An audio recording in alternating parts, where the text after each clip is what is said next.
Bonjour à tous, bienvenue sur le podcast hebdomadaire de la cellule. Aujourd'hui, c'est le premier jeudi du mois, même si on dirait pas. Et nous sommes avec Fabien Invine. Salut Romaric. Qui va à nouveau nous présenter un super jeu de la mort en compagnie de Olivier Stein. C'est comme ça qu'il faut dire ? Oui, oui. Bonjour. Stein ? Tu dis Stein ? Ouais, je dis Stein. Okay. Mais ça s'écrit Stein pour nos auditeurs. Hein. C'est un Belge. C'est super d'avoir un Belge sur le podcast de la cellule. Ça te fait quoi d'être, de passer comme ça d'auditeur à podcasteur. Ah bah, je vais te le dire dans quelques instants. Ah, super. Ah, ça super va. Et nous sommes également avec Jérôme S. de Poitiers. Ça va, Jérôme ? Bonjour à tous. J'espère qu'on aura l'occasion de t'entendre aussi sur les podcasts sur Sens l'année prochaine, puisque l'année se termine gentiment, chers auditeurs. Mais nous reviendrons l'année prochaine avec plein de podcasts. Jérôme est un fan absolu de Sens. Il faut quand même dire que c'est le meneur de jeu au monde qui a mener le plus grand nombre de tables de Sens au même moment. Ça, il faut quand même le lui reconnaître. Il y a un record. À combien ? 5 J'en suis à 5 tables, mais il n'y a pas Adrien qui en a beaucoup aussi ? Alors, Adrien a beaucoup de tables, mais il n'arrive pas à 5 tables. Voilà. Alors, mais nous ne sommes absolument pas réunis ce soir pour parler de Sens. Nous sommes ici pour parler d'un jeu que j'apprécie beaucoup, donc je pars avec un a priori positif sur le jeu. Il s'agit de Polaris, de Ben Lehman, dont on a cessé de vous rebattre les oreilles sur le podcast de la cellule. Avec Dogs in the Vineyard, ça fait vraiment partie des très grands jeux. C'était les jeux incontournables qu'on voulait vous faire cette année.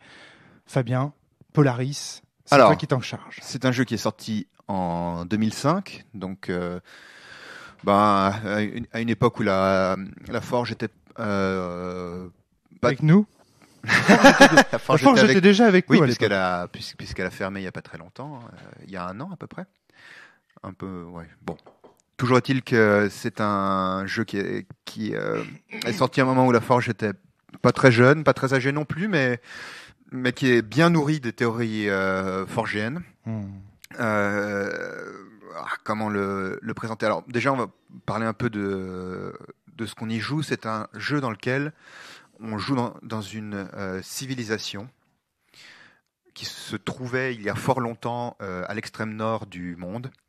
Une civilisation de glace plongée dans la nuit éternelle avec des étoiles au-dessus, dans laquelle un jour est arrivé ce qu'on a appelé l'égarement.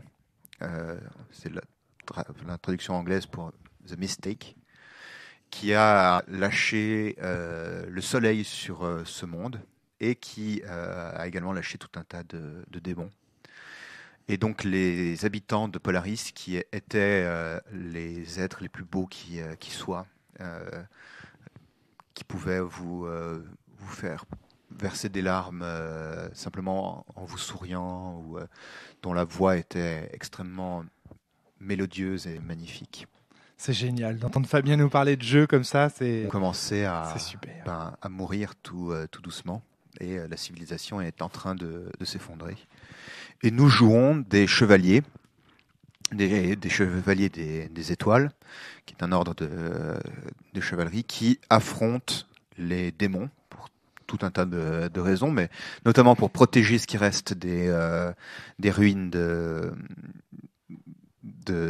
la civilisation, donc de Polaris, et espérer faire un peu la différence avant que cette civilisation ne s'écroule.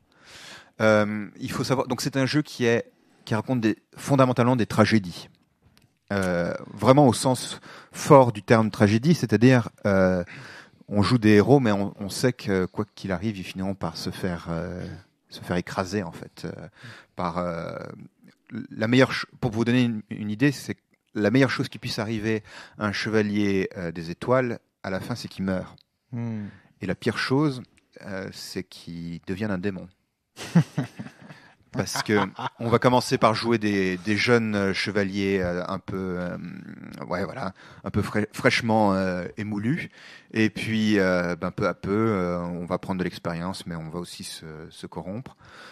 Alors, comme on va jouer qu'une seule partie ce soir, je pense pas qu'on aura les moyens d'aller jusqu'au bout, mais parce que normalement c'est un jeu qui se joue en campagne, donc avec plusieurs parties, avec des changements sur le long terme dans lequel il doit se passer énormément de choses. Donc voilà un peu pour donner une idée à la fois de l'esthétique du jeu qui est très forte, du ton fondamentalement tragique. Mais surtout, je crois, ce qu'il faut dire, c'est le système de Polaris qui est vraiment incroyable, qui a jamais été, enfin, il n'y a jamais eu un truc pareil. Après, le système est un peu comme ces êtres incroyables. Quand on dit flûte, ça existait, mais comment est-ce possible? Il est un extraordinaire système. Mais l'univers est déjà tel que l'univers est déjà monstrueux. Est déjà incroyable, c'est vrai. Alors pour ceux qui connaissent, là récemment j'ai fait la sortie d'un jeu qui s'appelle le Val, et le Val s'inspire totalement. Là, je reconnais totalement la patte. Ouais. Olivier, toi qui connais un petit peu l'univers du Val, tu vois, ça ressemble à ça, le Val. Le soleil, les étoiles, tu vois, c'est une de mes sources d'inspiration sous-jacente. Mais cette idée que le soleil soit le mal, c'est déjà C'est- très intéressant, et que la nuit soit C'est ce à rigolo. quoi on aspire, ça donne une Mm. couleur. Tous les chevaliers, il y a une liste de noms pour les chevaliers, et c'est toujours des noms d'étoiles. Donc, par exemple, Elnath, Aldébaran, évidemment, Kochab, Adrien me Alcyone, disait, si je puis me permettre, pour faire un peu de pub pour mon label. Adrien disait à juste titre que pour faire un nom d'étoile, il suffit de faire Al, un petit comment on dit Une apostrophe. une apostrophe, voilà, et ensuite de faire un truc à consonance arabe. Pas tout Donc, à fait. Al-Naïd, parce que Al-Naïr, Parce que c'est souvent, enfin, il y a beaucoup- Al-Karim. il y a beaucoup d'étoiles qui ont été nommées justement par les astronomes Absolument, tout à fait. arabes enfin, de la belle période. Absolument. Et donc là, on voit qu'en fait, en sous-jacent, dans l'histoire de Polaris, c'est le soleil qui dévore les étoiles. Ouais, C'est ça oui, l'histoire. c'est ça. Et puis, Et on et alors, connaît il y a- aussi la patte Fabien Invine, la Monostatos aussi. Dans Monostatos, il y a tout un passage où tu décris le soleil oui, mais c'est parce dévorant c'est parce ses que- sœurs. Oui, mais c'était pas inspiré de ça. Je sais bien, mais c'est marrant autour de cette table de voir Ouais, d'accord. que ce jeu a pour chacun une résonance intéressante. Tu vois, enfin, tu vois ce que je veux dire? Moi, Polaris m'a fait des trucs pour Monostatos, mais j'en parlerai après. D'accord, ok, ça marche. Voilà. C'est pour et donc, dire qu'on- parlons un peu ouais. du système. du système au sens large, c'est-à-dire Fabien. on a déjà parlé de l'univers, puisque donc, chers auditeurs, chères auditrices, vous savez que le système au sens forgéen, c'est l'univers plus les personnages, le contexte immédiat et comment les situations. Vous ne le se voyez créent. pas, mais il gratte sur la table quand Oui, il voilà. explique ça. Oui, j'aime bien parler avec mes mains, mais ça se voit pas trop avec. Non, avec le micro, c'est pas évident. Et donc, Polaris est un jeu qui se joue précisément à 4 personnes. On peut jouer à 3, ça marche bien. On peut jouer à 5, j'ai essayé pour vous, c'est pas formidable. Mais c'est un jeu qui se joue pile à 4. Alors, il faut vous représenter un peu la table pour que vous compreniez ce que je vais vous raconter. Donc, Fabien nous a demandé de nous positionner d'une manière spéciale. voilà, on est chacun sur un côté de la table. Tout à fait. En face de moi, il y a Jérôme. Mhm. À ma gauche, il y a Romaric. Et à ma droite, il y a Olivier. Donc, vous faites un peu le. Donc, Romaric et Olivier sont l'un en face de l'autre, par exemple. Voilà. Et Jérôme est en face de toi. Tout à fait. Et donc, Pardon, je te fais sauter sur ton. Chaque fois que tu fais un et donc, je saute au plafond. Excuse-moi. Mm. Et donc. Merci, Fabien. Parce que j'ai le casque sur les oreilles, chers auditeurs. Il fait. Le jeu fonctionne comme ça. À tour de rôle, on va prendre la position du cœur. Le cœur, c'est celui qui défend son chevalier. C'est-à-dire qu'on va chacun créer un chevalier, donc on aura 4 chevaliers au total. Et quand ce sera mon tour, j'aurai ma feuille de personnage devant moi, comme ça. La personne qui sera assise en face de moi jouera l'égaré. En l'occurrence, donc, ce sera Jérôme qui jouera les adversaires, les démons principalement. Donc, c'est entre toi et moi que ça se jouera. Et les 2 personnes à ma gauche et à ma droite vont jouer ce qu'on appelle les lunes. Les lunes qui sont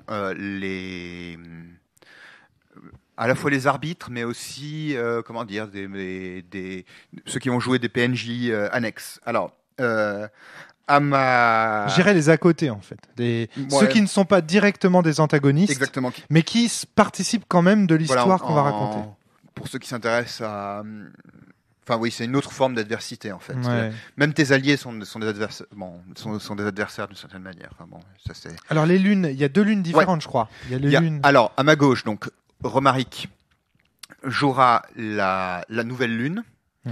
C'est-à-dire, c'est toi qui joueras mes relations amoureuses, mes relations affectives, mes amis, etc. Et bon, le jeu est un petit peu sexiste de ce point de vue-là, mais enfin, tu joueras également les femmes. D'accord. Par En même défaut. temps, c'est de la chevalerie, tu vas pas. Oui, c'est vrai que bon. C'est dur de respecter le canon de la Bon, en chevalerie. même temps, c'est un monde de merde. Alors ça, si tu me lances là-dessus, Non, attends. mais T'as 10 minutes pour présenter le jeu. je trouve que les excuses du genre ah oui mais c'était comme ça, sauf que oui ok mais c'est Polaris, il me semble pas avoir donné l'impression que c'était un jeu historiquement correct. Oui, quoi. d'accord. Il y a des démons, c'est des légendes, donc J'avoue. Mais en fait, c'est pas parce qu'on fait de la fantaisie qu'on est forcément sexiste, bordel. oui, d'accord, Fabien. Mais j'ai peur que si tu fais des chevaliers homosexuels, tu te retrouves avec une couleur esthétique qui soit pas du tout celle que Et d'ailleurs tu si je recherches. puis, bah pourquoi pas. Pourquoi pas? Non, Tiens, mais je ferai un chevalier homosexuel tout à l'heure. Et tu d'ailleurs on peut être homosexuel et sexiste, hein, c'est pas un problème. D'accord, ok. Ok. Bon, putain, c'est pas un podcast sur le féminisme et le sexisme. Ah c'est un oui, mais tu podcast me sur lances le jeu de là-dessus rôle. aussi. Bon, et à ma droite, Olivier, quand moi je jouerai le cœur, jouera donc la pleine lune, et donc il jouera toutes mes relations hiérarchiques, qui évidemment pour un chevalier, fut-il en fantaisie, sont importantes. T'es dans la merde. Et non, absolument pas, merde. Question de sexisme, j'en démords pas. Hein. Et qui jouera également les hommes, D'accord. de manière générale. Voilà. Hmm. Maintenant, pour rentrer un peu dans le système de résolution, de manière générale, c'est toujours l'égaré qui met en place les scènes. Jérôme. Si l'égaré n'a pas d'idée, il peut laisser le cœur mettre en place les scènes.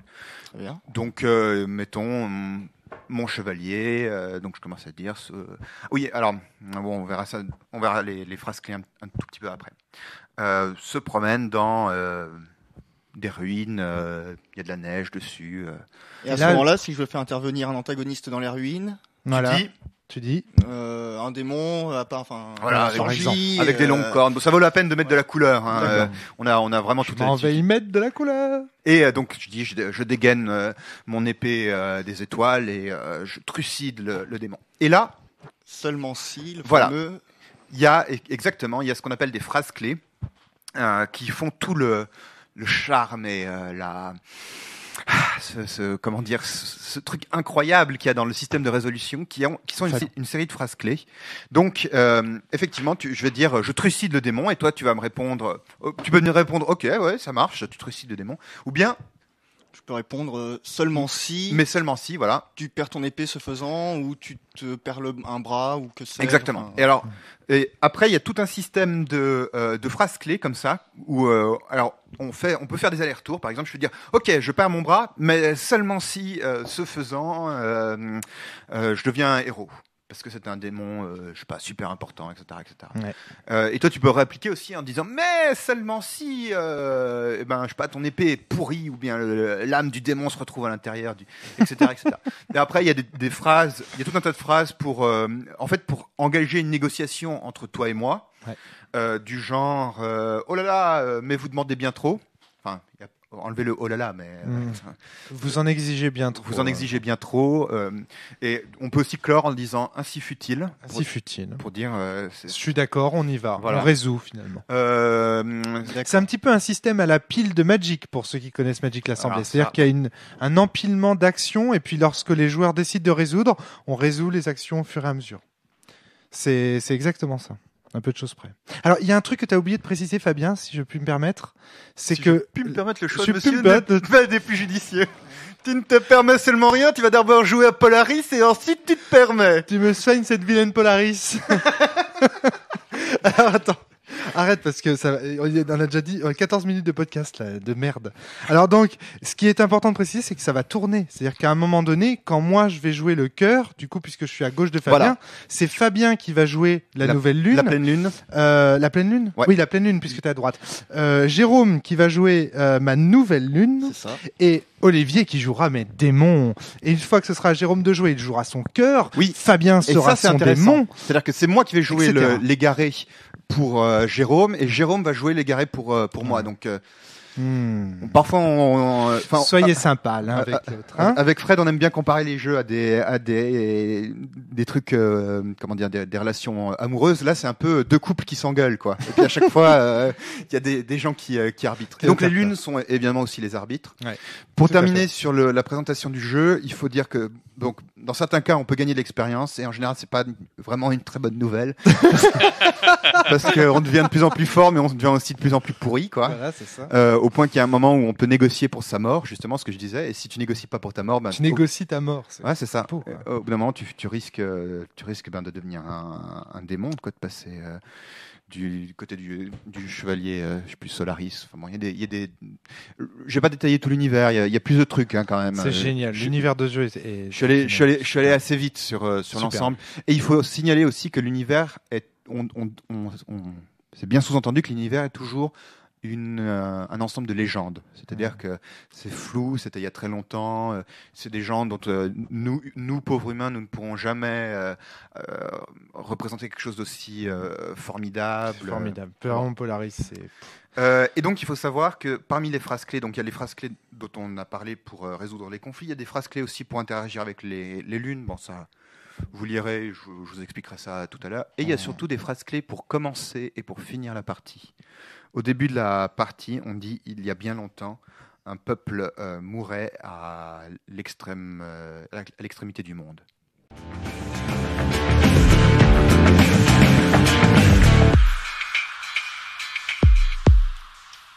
Bon, voilà. Tout calme alors que t'es excité il y a 30 secondes. Fabien, c'est à toi de parler.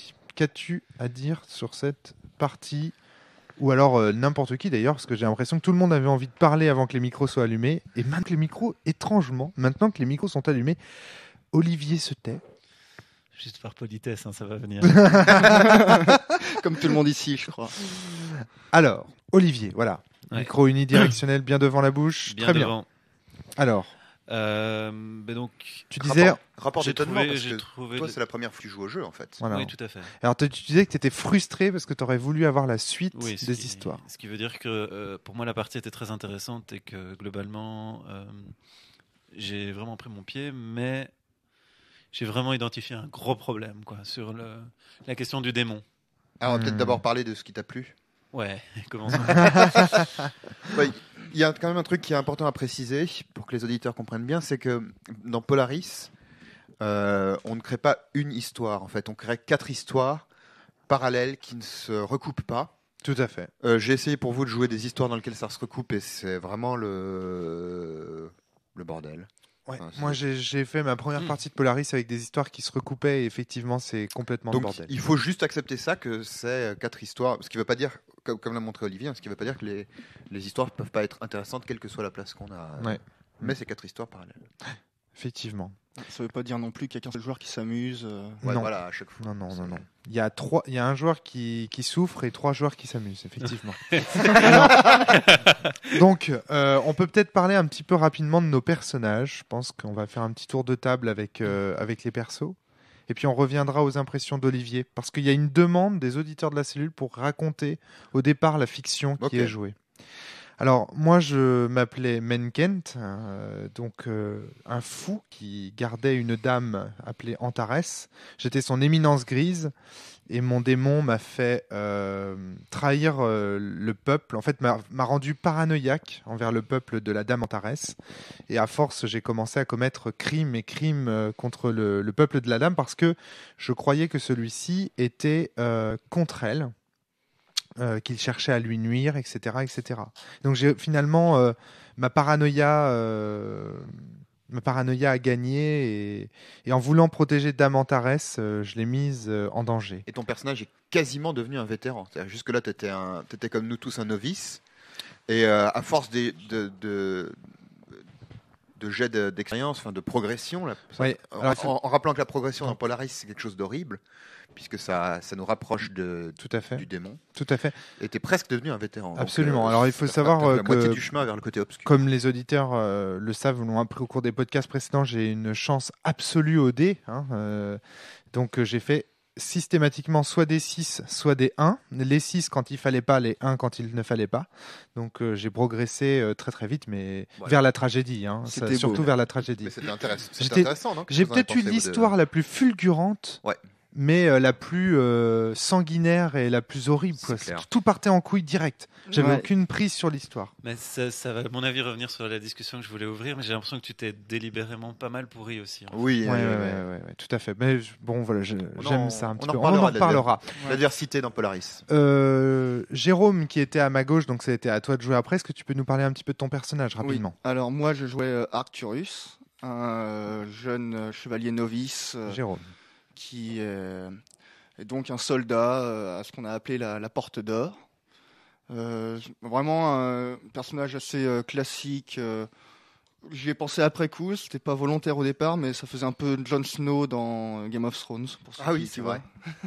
vrai. Je ne connais pas Game of Thrones. Mais voilà l'idée. J'avais un démon qui se servait de ce qu'on a appelé les sentiments négatifs pour corrompre les gens autour de moi, voire moi-même. Et donc, première scène, c'était un combat épique contre une horde de démons qui s'abattait sur sa porte, qu'il a réussi à défendre avec brio. Mais ce faisant, il a créé de la jalousie à travers les autres gardes qui l'observaient et à travers les yeux également de son frère, qui finalement, à terme, deviendra ton ennemi. Parce qu'on a fait 8 scènes au total, c'est-à-dire 2 scènes pour chaque personnage. Ouais. Lors de la deuxième scène, effectivement, il y a eu un duel entre moi et mon frère.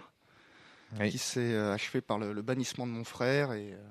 C'était génial. Ouais, toutes les histoires, on a envie de les rejet de mon raconter. personnage par sa famille. Ouais, c'est et, enfin, C'est vrai qu'on a envie de savoir ce qui se passe. C'est vrai. Ton Et personnage. Et nouveau, là, je pense que tu Olivier. t'es bien pourri quoi, avec ton frère, parce que tu n'étais pas obligé de Bah l'insulter. non, en fait, tu vois, lui en l'occurrence, c'est fou. Enfin, il y a un moment où, je sais pas, on s'est ligués tous les trois contre Jérôme. Et c'est marrant parce que là, il y avait vraiment de l'ordre de quelque chose de la dynamique sociale. C'est-à-dire qu'il y a personne qui a dit hey, on va défoncer Jérôme, mais chacun ajoutait petit à petit pour miner son personnage. Donc moi, je sais plus, à un moment, ton personnage a dit à son personnage ah, il faudrait pas que tu t'exposes trop quand même. Parce Pense que tu jouais son frère. Pense Voilà. à notre mère. Pense à notre mère. Moi je lui ai mis la pression en disant tout d'un coup, il y a un grand silence dans la salle, tout le monde écoute sa réponse. Je suis pas d'accord avec toi, Fabien. À ce moment-là, toi, t'as dit un truc du genre peut-être que c'est vous qui êtes quoi en fait. Oui. Et puis ensuite, on a escaladé juste doucement jusqu'au duel d'honneur. Oui, mais en fait, théoriquement, on était deux adversaires au départ. C'est-à-dire que moi, je jouais le gars jaloux, toi, le démon. Mais c'est lui, c'est Olivier qui Non, je est l'ai devenu pas pourri. méchant. Moi, Non, l'attitude du exact. frère, c'était l'attitude de le prévenir du fait que toi, tu avais l'intention de Ah, le j'avais mettre pas en difficulté. compris. Ouais, Donc, voilà. c'était sincère de la part du frère, lui dire foncer en première ligne chaque fois que ton salaud de sergent te l'ordonne, c'est pas une bonne idée. Et moi, je lui ai mis la pression. Ah, j'avais rien compris. Et moi, je lui ai mis la pression et lui, il a réagi. Et donc à la pour moi, il a pression, transformé complètement la situation au moment où il a Olivier. commencé à insulter le frère devant l'ensemble de l'assemblée qui s'était tue. Et là, effectivement, et d'ailleurs, le frère n'a pas combattu fermement. J'étais dévoué à ses côtés en tant que frère. D'accord. Exact, il s'est laissé battre, ouais. Oui, Génial. effectivement. Ouais. Génial. Ah putain, là, du coup, je reçois une nouvelle interprétation de ce que j'ai vu. Ah non, cette scène, Elle était vraiment belle. hein. Ouais. Ouais.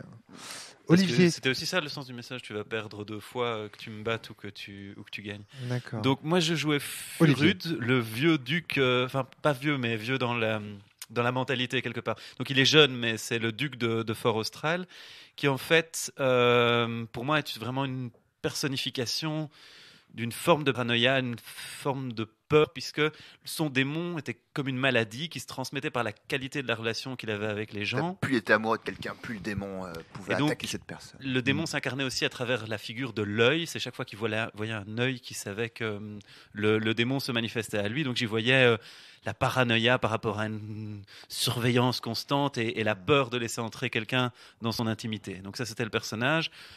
Concrètement, C'est un super démon, ça. Ouais. c'est parti très mal pour lui, je pense. Il a choisi d'exécuter une série de voleurs plutôt que de passer un accord avec eux parce qu'il sentait la présence du démon de leur Cynisme. côté. Et alors, il faut savoir que dans des situations comme ça, enfin, c'est arrivé à chaque scène du personnage de Romaric aussi. Les lunes, donc les deux personnages les deux joueurs qui sont ni démons, ni égarés, ni cœur, doivent dire en fait, là, tel acte, ça mérite un jet d'expérience. Et il y a une série de conditions dans les règles qui déterminent quand est-ce qu'un personnage prend de l'expérience. C'est si attends, je cherche. Voilà. S'il exprime de la sympathie pour un démon ou pour les démons en général, s'il exprime de la haine pour une personne en particulier ou pour le peuple en général, et s'il exprime de l'apathie, du cynisme, du doute ou du désespoir. On a fait que ça, quoi. On a fait que ça. Mais si je peux souligner un truc à propos de ce que tu viens de dire, c'est que Olivier, je verrais ça de l'extérieur. Enfin, j'entendrais le podcast, je me dirais les lunes doivent pas mal s'ennuyer ou ça doit un rôle fort en retrait. Or moi j'étais à fond dans la partie même en étant parce les que lunes. On jouait les PNJ. Il faut bien comprendre que c'est quand même un rôle très très actif dans la partie à n'importe quel moment. Il n'y a pas un moment où tu te sens désengagé de la partie. Ça, je trouve que c'est précieux. Ouais. Et à la rigueur, moi je sais que ça m'est arrivé Jérôme, d'avoir du mal à jouer ta pleine lune. Et vu que les scènes sont quand même relativement courtes, c'est pas gênant non plus. Bon, on les a joués comme ça aussi. Hein. Oui. On s'est entendu pour les jeux. Enfin, on s'est entendu implicitement pour les jeux. Oui, complètement. De toute façon, c'était pas intéressant dans la scène que ce personnage-là intervienne. Comme je connais les jeux de Bunnyman, je pense que ça vaut le coup effectivement de jouer les scènes assez vite, de manière assez nerveuse comme on l'a joué là. Ouais, je pense aussi. Mais bon, c'est pas un problème puisqu'on c'est censé être joué en campagne et que quand tu joues en campagne, tu as justement l'occasion de découvrir d'autres personnages. Oui, voilà. Tard, quoi. Et alors, un truc d'ailleurs qu'on entend parfois, c'est des gens qui disent que avec les jeux de narration partagée, on n'arrive pas à faire de campagne. Là, vous voyez qu'il y a vraiment toute la possibilité de jouer des trucs sur le long terme, quoi, que ça engage et que ça. Sauf si on joue comme Romeric. mais la possibilité. Oui, jouer une campagne en une soirée. la possibilité, oui, Fabien, mais objectivement, t'as fait combien de jeux en campagne à narration partagée? 3. Dont Monostatos, ok. Mais oui, à mon avis, c'est tout à fait possible. C'est plus qu'à mon avis, à mon expérience, c'est tout à fait possible. Oui, aussi parce que toi et moi, on a une expérience de jeu qui a changé. C'est-à-dire que comme on expérimente plus de jeux, on en expérimente moins. Mais je connais des gens que ça fait bien 2 ans qu'ils sont sur la même campagne de Monster Heart en l'occurrence. En tout cas, j'aurais l'envie, moi. Si on me disait, on fait une campagne de Polaris, je crois que ça peut se tenir en campagne. Attention à ne pas tenir les micros trop éloignés de vos lèvres suaves et sensuelles. Et alors, puisqu'on parle de suave et sensuelle, je parlais Absolument. encore de mon personnage qui s'appelait Moufrid, qui était un chevalier exilé, armé de la lance de la comète, en plus de son épée des étoiles, et qui donc était exilé à l'extérieur par la matriarche Alcyone, sans qu'on sache exactement pourquoi, et qui avait décidé de combattre le démon Xii, un grand serpent et ses rejetons, en compagnie de son amant, Swalocine, puisque donc effectivement c'était un personnage homosexuel. Et en fait moi ça s'est plutôt bien passé dans l'ensemble. J'ai buté un premier rejeton, on est allé faire l'amour dans les glaces. Ensuite j'ai buté un deuxième rejeton. Bon, il y a un type qui venait me prévenir que c'était pas terrible, enfin qu'il fallait pas que j'aille affronter le grand serpent. Il s'est fait tuer, le pauvre homme, mais j'ai buté le rejeton et ensuite je suis allé extraire l'emplacement du grand serpent dans sa tête. Ça va. Là aussi on avait envie de savoir la suite. Ouais, c'est clair. Ouais, j'avais quelques idées pour la matriarche. J'étais en train de préparer ma tragédie. J'allais pas te rater. Alors que c'était même pas toi qui jouais mon. Non, mais si tu m'offres un truc où tu me dis il y a une matriarche qui m'a exilé, mais on sait pas pourquoi, tu me demandes de trouver pourquoi, et je dois trouver quelque chose de tragique, quoi. Donc. Mais c'est exactement ce que propose de faire le jeu. Ouais, tout à fait. Ouais. Bon, on a fait le tour de la fiction. Tu veux nous parler de tes impressions, enfin ton rapport d'étonnement sur le jeu? Juste Fabien, un petit commentaire technique. Évite de mettre ta main autour de ton micro parce qu'on a l'impression que tu parles dans une boîte en fait quand tu fais ça. D'accord. En fait, il faut que tu laisses la mousse bien, tu vois, comme tu as su si bien le faire avec Swalocide ou je sais plus quoi là. Tu vois, tu laisses l'initiative. Voilà. Donc voilà. Alors. On va pouvoir passer aux commentaires de la partie elle-même, les différents rapports techniques, les choses que vous pouvez nous expliquer, les sentiments que vous avez eus. Est-ce que quelqu'un veut se lancer? Olivier, tu avais l'air de dire qu'il y avait... que toi, tu voyais déjà une faiblesse dans ce système. J'avançais en premier lieu parce que c'est une envie d'amélioration, mais en soi, je suis positivement impressionné. Et ce concept des petites phrases qui annoncent la façon dont on va arbitrer la situation entre les joueurs, c'est un mécanisme très efficace et même redoutable parce qu'il t'amène exactement dans la logique voulue. Donc cette idée de chaque fois négocier en acceptant une contrepartie, c'est vraiment ce qui va amener à la situation voulue, quoi. En préparation du podcast, Fabien parlait du système de jeu tuteur au sens du tuteur pour une plante qui aide en fait la fiction à pousser dans certaines directions. Alors là, avec qui la limite, mais en lui donnant une possibilité d'exister dans une certaine direction, c'est exactement ça. C'est exactement ce que font ces petites phrases de Polaris. Voilà, qui viennent elles amènent à la tragédie. Absolument. C'est-à-dire qu'en fait, le chevalier, il a un certain nombre de choses à défendre. L'égaré, il peut envoyer 1 milliard de démons, il s'en fout. Il a carte blanche pour défoncer la tronche du chevalier. Donc le chevalier est obligé de faire des choix qui sont fondamentalement tragiques. Seulement si, c'est exactement le cœur de la tragédie. Ça ne peut pas aller mieux. C'est-à-dire que le seulement si, ça ajoute juste du tragique en plus. Il n'y a pas moyen de s'en sortir quand une chose est annoncée. Ce qui est intéressant, c'est quand même ce système donne comme l'illusion qu'on pourrait réussir à faire quelque chose. C'est ça qui est impressionnant. C'est qu'on se retrouve dans ceci et seulement si, avec une liberté qui nous donne l'illusion qu'on va pouvoir retourner la situation.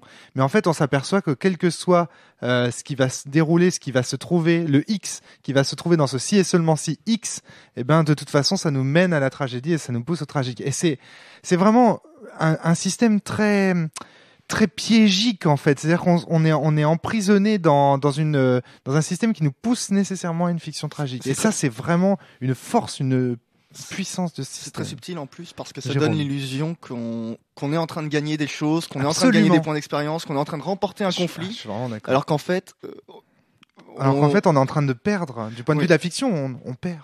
On ne cesse de perdre. Si et seulement si, mon épée se brise. Et puis, si et seulement si, je crève l'œil de mon ami. Il y a aussi une grande enfin, bon, là, je parle de manière un peu, comment dire, esthétique. Ouais, d'esthétique. Subjectif. Non, arrête. De me lancer des mots. Wittgensteinien, Nietzschéen. je te charrie, excuse-moi. Mais non, mais. Simone de Beauvoir. Non, mais c'est vrai qu'il y a quelque chose un peu. Ah, carton rouge, excuse-moi. Camoulox. Il y a quelque chose d'un peu de l'ordre du fantasme dans ce système pour un créateur de jeu, parce que c'est quand même un système où on utilise le dé très peu souvent. On a utilisé, donc on avait un seul dé au milieu de la table. On l'a utilisé. Bon, grâce à Romaric. On l'a bien lancé quand même, mais c'était, et le reste du temps, c'était uniquement vraiment de la structure de parole. J'avais écrit sur mon blog, enfin il y a toujours d'ailleurs, un article qui s'appelle « Le système structure la parole », dans lequel je disais que le système donc structure au double sens de contraindre, c'est-à-dire qu'il empêche de dire certaines choses, mais en même temps, en contraignant ces choses-là, il aide d'aller vers de nouvelles directions. Exactement l'image du tuteur que tu reprenais tout à l'heure. Si vous faites pousser une plante avec un tuteur, vous obligez la plante à aller dans une direction, mais en même temps, sans ce tuteur, la plante ne pourrait pas pousser. C'est exactement comme ça que je conçois l'importance des règles et du système en général. En préparation du podcast, tu disais aussi, tu comparais ça au jeu d'une pièce mécanique, c'est-à-dire les règles nous encadrent et nous donnent des possibilités dans le cadre qu'elles nous fournissent. Et sans ce cadre, point de jeu. Et si le cadre est trop large, le jeu part dans tous les sens, etc. Si le cadre se réduit à peau de chagrin, c'est-à-dire que il n'y a plus de jeu parce qu'il n'y a plus de possibilités. Mais s'il est, en fait, il faut un médian qui nous donne des possibilités sans pour autant. C'est la définition du jeu dans la sociologie stratégique. Là, je pense spécifiquement à Crozier et Friedberg. S'il y a des sociologues français qui m'entendent, c'est vraiment. Enfin, c'est très très intéressant pour comprendre le jeu de rôle. Et ça, justement, les phrases de Polaris, c'est typiquement ces espaces de contraintes qui nous laissent pour autant de la liberté, qui nous permettent de nous exprimer, de structurer la parole, qui permettent d'aller dans une direction bien donnée. Ouais, c'est ça. Et c'est la grande force de Polaris. Mais ton défaut sur les démons là. Attends, il y a peut-être Ouais, encore des que bonnes t'as choses à dire. encore à dire. Ouais, t'as encore plein de bonnes je choses à vais dire, épuiser quoi. bonnes choses. Olivier. Enfin, non, je pourrais pas les épuiser comme ça, mais je pense aussi que le cadre, enfin l'univers, supporte super bien le propos et que c'est très facile de développer dans un univers comme celui-là. Il y a d'autres cadres qui se prêteraient, à mon avis, pas du tout aussi bien à la tragédie, mais Attention à vos micros. aussi bien à la Bien aussi bien à la, distance, à la Voilà. création, quoi. Donc ici, je pense qu'on peut facilement rebondir sur ce que disent les autres parce que c'est un cadre qui le permet assez aisément. Il y a un truc qui est cool dans l'univers de ce point de vue-là, c'est que c'est ce qu'on disait quand j'essayais de vous présenter l'univers tout à l'heure. Je disais, mais l'univers, c'est que de la ressource en fait. C'est-à-dire que on vous dit, ben voilà, il y a des démons de cœur qui s'attaquent aux sentiments des êtres, il y a des démons de chair qui s'attaquent à leur physique, quoi. C'est des monstres. Il y a un ordre, il y a des sénateurs aussi. Est-ce que c'est pas typiquement cet univers ce qu'on appelle de la couleur, c'est-à-dire un élément qui permet de construire de la fiction Non, parce que alors oui et non, dans le sens où effectivement, Fabien. quand je parle des sénateurs ou des saisons qui passent, c'est de la couleur, au sens où donc la couleur c'est tout ce qui n'a pas d'influence directe sur la résolution, mais qui inspire les joueurs. Voyez, donc par exemple le D'accord. fait d'avoir dit, mais en même, enfin, je vais jusqu'au bout de ce que je disais. Le fait d'avoir dit, il y a une matriarche qui m'a exilé. Enfin, ça c'est de la couleur que j'ai créée moi comme joueur. D'accord. C'est pas tout à fait de la couleur parce que dans la mesure où il y a fondamentalement des démons qui attaquent le Voilà. peuple Oui. et que nous comme chevaliers on protège. D'accord. Excuse-moi, Et tu as la oui, d'accord. structure Oui, avec tout à fait. l'autre qui joue le démon en face de toi. Donc ça, c'est quand même vraiment... C'est- le... Si tu reprends, ouais, pardon. Pardon, vas-y. Si tu enfin, Très bien. c'est un truc qui m'a, bon, c'est pas directement Polaris, mais Attention à ton micro. pardon, c'est pas directement Polaris qui m'a appris ça, mais par exemple dans Monostatos, il y a eu la même structure, c'est-à-dire qu'il y a plein d'éléments de couleurs comme les étincelants, enfin plein de choses, mais il y a quand même un élément fondamental, central, le culte de Monostatos. Monostatos. Si on n'a pas ça, on ne peut pas jouer à Monostatos. Ça marche. Et ça c'est, pardon, je termine là-dessus. Vas-y, je t'en prie. Moi j'ai plein de combats et plein de crispations, c'est mon côté un peu. Mais ces crispations nourrissent notre podcast, Fabien. Parce que comme ça, c'est très clair et ça permet aussi de faire des éléments théoriques pendant ces one-shots et un peu parce les que auditeurs t'en remercient, j'en suis sûr. aussi un peu parce que c'est des choses qui à mon avis enfin c'est avoir une certaine rigueur, ça permet aussi de faire progresser la réflexion et la création Bien sûr. du jeu de rôle. Bien sûr. Mais je m'élève assez souvent contre toute volonté de transposer un système à un univers pour lequel il n'a pas été prévu. Enfin, un système au sens classique du terme, un système de résolution. C'est-à-dire transposer le système de résolution de Polaris à un autre univers. C'est possible, ça a été fait d'ailleurs, parce qu'il existe un jeu qui s'appelle The Art But a Warrior, donc tu n'es qu'un guerrier, et où c'est le système de Polaris qui enfin les règles de résolution, mais qui se déroule dans un univers historiquement juste, cette fois-ci de la fin de l'Empire arabe dans la péninsule hispanique. Donc c'est une période que je connais pas du tout, mais au moment où les royaumes chrétiens repoussent les peuples arabes, et donc là aussi, vous voyez, il y a une opposition fondamentale. Il y a la fin d'un monde aussi, comme dans Polaris. Bon. Mais toujours est-il que dissocier la résolution, enfin dissocier des éléments du système, ça c'est très dangereux.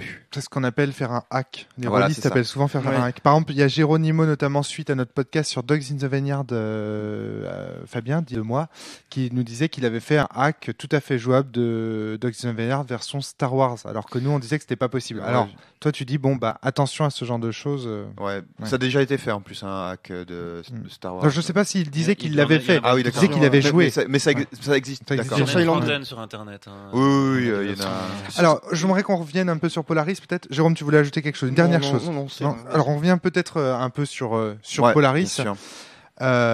Les bonnes choses, Olivier. Tu disais qu'elle n'avait pas de fin, donc vas-y, continue. Encense Ben Lehman, je t'en prie. Je peux aussi dire du bien de la personne, parce que Ah bah, rien que pour vas-y. les contacts par email, donc je l'avais commandé Olivier. Bliss Stage, Et ça a mis un peu de temps à venir parce qu'il réagit pas forcément à ses mails tout de suite. Donc je lui en avais envoyé quelques-uns pour prendre des nouvelles. Mais alors quand la réponse est arrivée, il s'est montré d'une gentillesse incroyable. Il a été très sympa aussi bien dans le mail. Et alors il a trouvé nécessaire en plus de me renvoyer tout l'argent parce qu'il était très embêté d'avoir répondu trop tard. Donc, voilà, ça a entamé une discussion, mais c'est vraiment quelqu'un de... Et finalement, il t'a envoyé le jeu. C'est-à-dire que tu as insisté pour avoir le jeu. Oui, bien entendu, évidemment. Il m'a envoyé le jeu et j'ai pas dû attendre si longtemps. C'est juste que voilà, on est habitué à l'immédiateté avec Internet. Donc, Puis c'est quelqu'un qui demande à ce qu'on donne le prix qu'on veut pour ces jeux. Enfin, en tout cas, pour Blistage, c'est le cas. Je sais pas pour les autres. Clover aussi. Peut-être pour le PDF de Polaris. Pour Clover, il te l'envoie même gratos. Oui, j'ai vu ça. Si tu lui demandes, complètement et il te dit en fait sur son. Donc ça, c'est assez intéressant. C'est quelqu'un qui expérimente des modèles de pricing, c'est-à-dire pour établir le prix. Et tu donnes le prix que tu veux. Mais il te donne une échelle pour te guider. Donc il te dit, si vous donnez $5, vous payez pour l'envoi. Si vous donnez $10, vous payez pour le bouquin. Si vous donnez $15, vous payez pour le bouquin plus l'envoi. Si vous donnez, je sais plus, $30, non seulement vous payez pour le vôtre, mais vous pouvez l'offrir. Ça me permet de l'offrir à quelqu'un d'autre. Ouais. Et je crois que ça lui permet de gagner plus d'argent que s'il ne faisait pas ça. Moi, je lui ai envoyé $20 au lieu de 14. Oui, moi c'est pareil. C'est exactement ça. Moi j'avais envoyé $20 aussi, tu vois. Il doit y avoir un truc autour des chiffres ronds. Alors, et donc, Ben Lehman, on l'a pas précisé tout à l'heure, mais c'est quand même un des grands théoriciens et puis créateur de The Forge, qui a fait donc Blistage, sur lequel on a déjà fait un podcast, qui a fait Clover. Il n'y a pas eu de podcast, mais vous y avez joué ici. On y a joué ici, dans lequel on joue l'enfance idyllique d'une. Avec Thomas, il me semble, pour son jeu Mao Shoujo, qui voulait le tester. 5 ans, non, je crois pas. C'était avec Flavie. Il doit y avoir un de ces jeux qui doit te tenir à cœur, Fabien, j'imagine. C'est Hot Guys Making Out. Ah oui, il a été joué ici aussi. Oui, on y a joué à Hot Guys. Donc Hot Guys Making Out, c'est pour faire du yaoi. Donc c'est du yaoi, pour celles et ceux qui ne sauraient pas, c'est l'érotisme entre hommes, voilà, dans un très canon très fantasmé. Voilà. Et on pourra discuter aussi, manga quand même très genré, et donc dans de la littérature de manga. Donc, alors, on peut peut-être revenir à Polaris. Pardon. Mais c'est tellement bien. Ça vaut le coup de parler de Ben Lehman. Ben, si tu nous entends, viens à Saint-Malo. Olivier, tu as insisté sur la beauté de l'univers. Oui, donc vraiment dire que ça, je l'ai déjà souligné. Hein, quand j'entends par exemple le hack qui a pu en être fait, il faudrait que je le lise, mais comme ça, je me dis, dans un autre univers, j'aurais pas autant je me sentirais pas aussi à l'aise pour improviser des réactions et pour intervenir dans le récit des autres ou sur le personnage. Polaris sans l'univers, pour moi c'est marrant, hein. C'est un jeu, c'est l'univers qui me charme. Mais avant tout. Moi j'ai beaucoup de plaisir. Là je me rendais compte que j'avais beaucoup de plaisir à éprouver l'esthétique, au sens à la fois de tester et puis en même temps de chercher, de ressentir. J'y reviendrai tout à l'heure là-dessus. Okay. Ouais, donc le rituel des phrases d'introduction qui effectivement guide les descriptions futures. On sait, quand on a déjà ces premières phrases, on sait aussitôt sur quel ton on va devoir ensuite apporter nos propres descriptions. La feuille de personnage qui manifestement se télécharge par ailleurs, mais qui a un incroyable mérite, c'est d'être accessible aux autres joueurs, parce que sur le moment on remplit des choses qui nous concernent, mais sur lesquelles les autres joueurs vont devoir intervenir, et donc en plaçant cette feuille de personnage au centre de la table, on donne l'opportunité aux autres aussi de suivre ce qui est en train de se passer, d'intervenir beaucoup plus facilement en s'appuyant sur votre propre feuille de personnage. Ça, c'était un outil, à mon avis, indispensable pour nous permettre de réagir les uns par rapport aux autres et pour permettre vraiment que le récit reste cohérent. Ouais, c'est fascinant, cette feuille qu'on met au centre de la table. C'est incroyable. Jérôme. J'ai l'impression que c'est quelque chose qui est complètement hérité des théories de The Forge, qui veulent que ce qui se passe autour de la table fait aussi partie du jeu. Et quand on voit le fait qu'on place chacun son tour, la feuille de son personnage au centre pour que tout le monde l'ait en vue. Il y a le coup de la bougie aussi, Fabien, tu peux peut-être nous expliquer ? Alors le coup de la bougie, ça c'est une technique qui est dans les règles, donc il faut le faire pour y jouer. On commence toujours la partie donc en disant, comme je l'ai dit tout à l'heure, il y a bien longtemps un peuple se mourait aux confins du monde, et ensuite on fait un acte, soit d'allumer une bougie, soit de chanter une chanson, soit de réciter un poème qui manifeste le début de la partie. Et tant que on a fait cet acte, que la bougie est allumée, etc., les téléphones portables sont éteints, on ne fait pas de pause, on reste concentré, donc on s'impose une certaine discipline. Et quand on termine, on souffle la bougie, on récite à nouveau le poème, on rechante la chanson, et donc on termine en disant mais cela a eu lieu il y a fort longtemps et aujourd'hui personne ne s'en souvient. Okay. Ça, c'est un point fort. Et ça, c'est génial parce qu'effectivement, sur ce que tu disais sur The Forge qui considèrent que ce qui se passe autour de la table fait partie du jeu, c'est une manière de concentrer l'attention des participants, de dire maintenant ça commence. Les coups, les 3 coups, il nous a fait. Est-ce que tu avais d'autres choses à ajouter, Jérôme, à propos de cette fiche centrale? Tu disais la bougie. Pourquoi? Qu'est-ce qui t'a plu dans le trip de la bougie? Est-ce que c'est pas non plus le fait qu'elle bouge au fur et à mesure de la partie, parce que à partir du moment où la bougie au début est au centre de la table, mais qu'on positionne la feuille, on doit bouger la bougie. Ouais, c'est pas ouais, dans les règles. Mais je sais pas si t'as remarqué, mais à chaque fois tu l'as bougé vers le démon. Et je trouve ça rigolo que ce soit le visage du démon qui soit dans la lumière. Mais bon, voilà, c'était juste une petite. Non, moi c'était pas. Vu qu'il le démon incarne le soleil, pardon. Excuse-moi, Jérôme. Y a pas de mal. Non, moi c'est pas vraiment la bougie, c'est vraiment la fiche qui est faite. Au début, Cercle. on comprend pas parce que il y a certains mots qui sont écrits à l'envers, d'autres à l'endroit. Voilà. Et en fait, il faut vraiment les écrire les choses, les éléments que vous avez écrits sur la feuille, il faut dans les le écrire sens extérieur. Voilà. Parce que en fait tout ça aura du sens après, parce que le texte sera en face du joueur qui est censé le lire pour jouer ses personnages. Absolument. Et c'est vraiment une fiche qui est, je trouve personnellement hallucinante de game design. Oui, parce qu'elle est en totale ergonomie avec en fait non pas les personnages mais les joueurs autour de la table. Et elle brise le 4e mur en fait presque cette feuille parce qu'elle parle directement aux joueurs en train d'interpréter. Et elle nous dit exactement, toi tu es l'égaré, toi tu es le cœur, toi tu es la position sur la feuille placée au milieu de la table donne les rôles directement, c'est-à-dire que les rôles qui sont en face sont donnés aux personnes. Et tu peux aussi voir cette feuille comme une carte en fait, puisqu'il y a les 4 forts, les 4 ruines elle est géniale. Elle est géniale cette fiche de perso. Et au centre donc se trouve l'égarement. Alors je n'ai cessé de la regarder. Si vous regardez bien en filigrane, au milieu, il y a aussi une lune qui est dessinée et un soleil, Et un soleil. Enfin, il y a tellement de symboles. Cette feuille est vraiment assez fascinante. Je pense que j'essaierai de la mettre sur la page de présentation du podcast parce que vraiment, elle est très intéressante, très intelligente, bien game designée. Et elle permet effectivement à chacun de se retrouver dessus.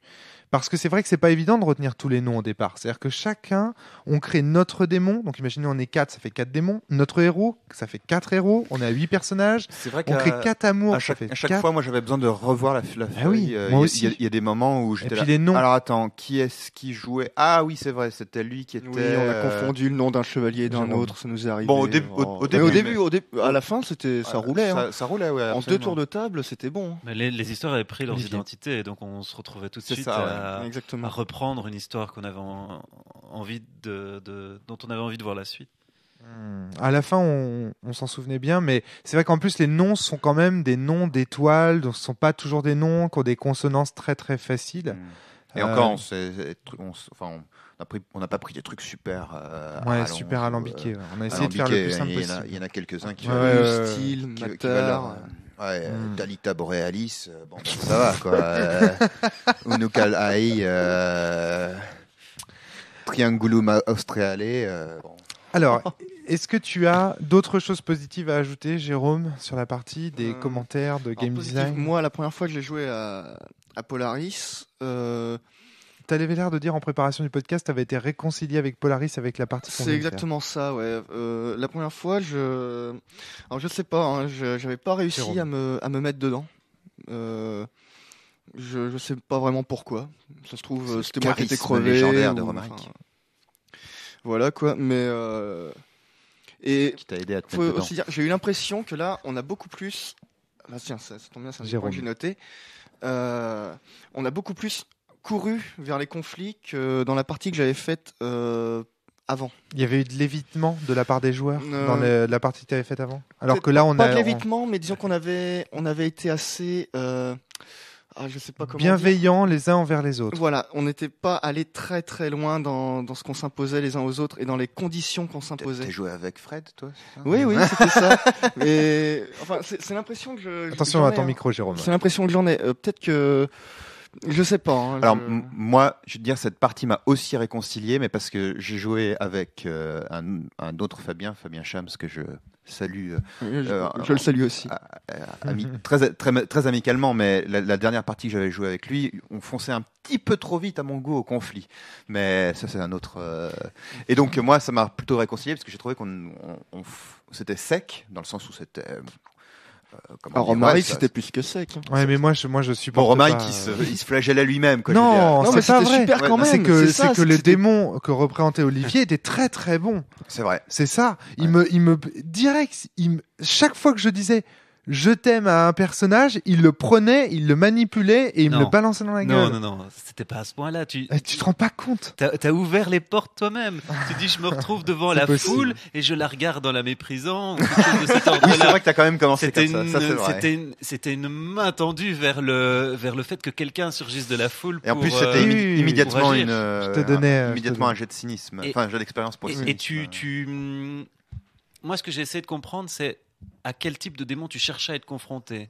Et quand tu as commencé à interpeller la foule de cette façon, et vu les situations qui se sont créées au début, je me suis dit, c'est la paranoïa sur laquelle je dois jouer. Et donc, ce que j'avais à cœur, c'était qu'il se passe des scènes qui soient ambivalentes et que tu puisses toujours avoir ta propre interprétation. J'ai très bien compris ce que tu as voulu faire. Seulement, c'est pas du tout le démon que je t'avais imposé. J'avais imposé un démon de feu et de flammes visibles et tu vois. Oui, sauf que dans les descriptions. En fait, j'ai l'impression que j'ai joué mon démon dans ta partie et que tu as joué ton démon dans ma partie. C'est vrai. Ouais. Et ça,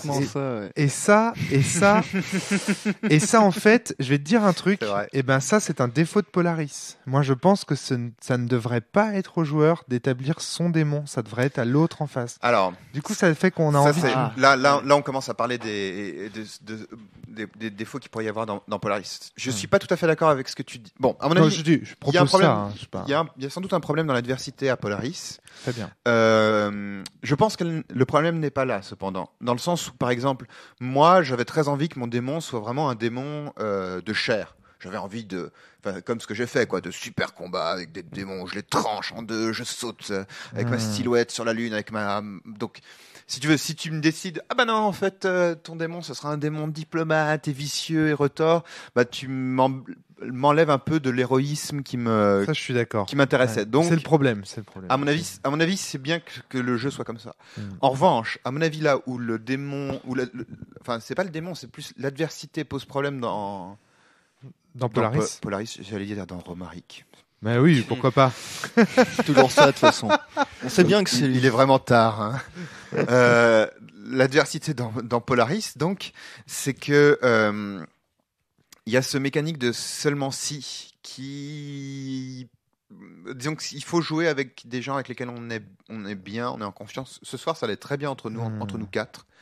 Et il y a il y a un certain type de politesse qu'il faut arriver à acquérir pour jouer à Polaris. Ouais. Et ça pose problème, je trouve.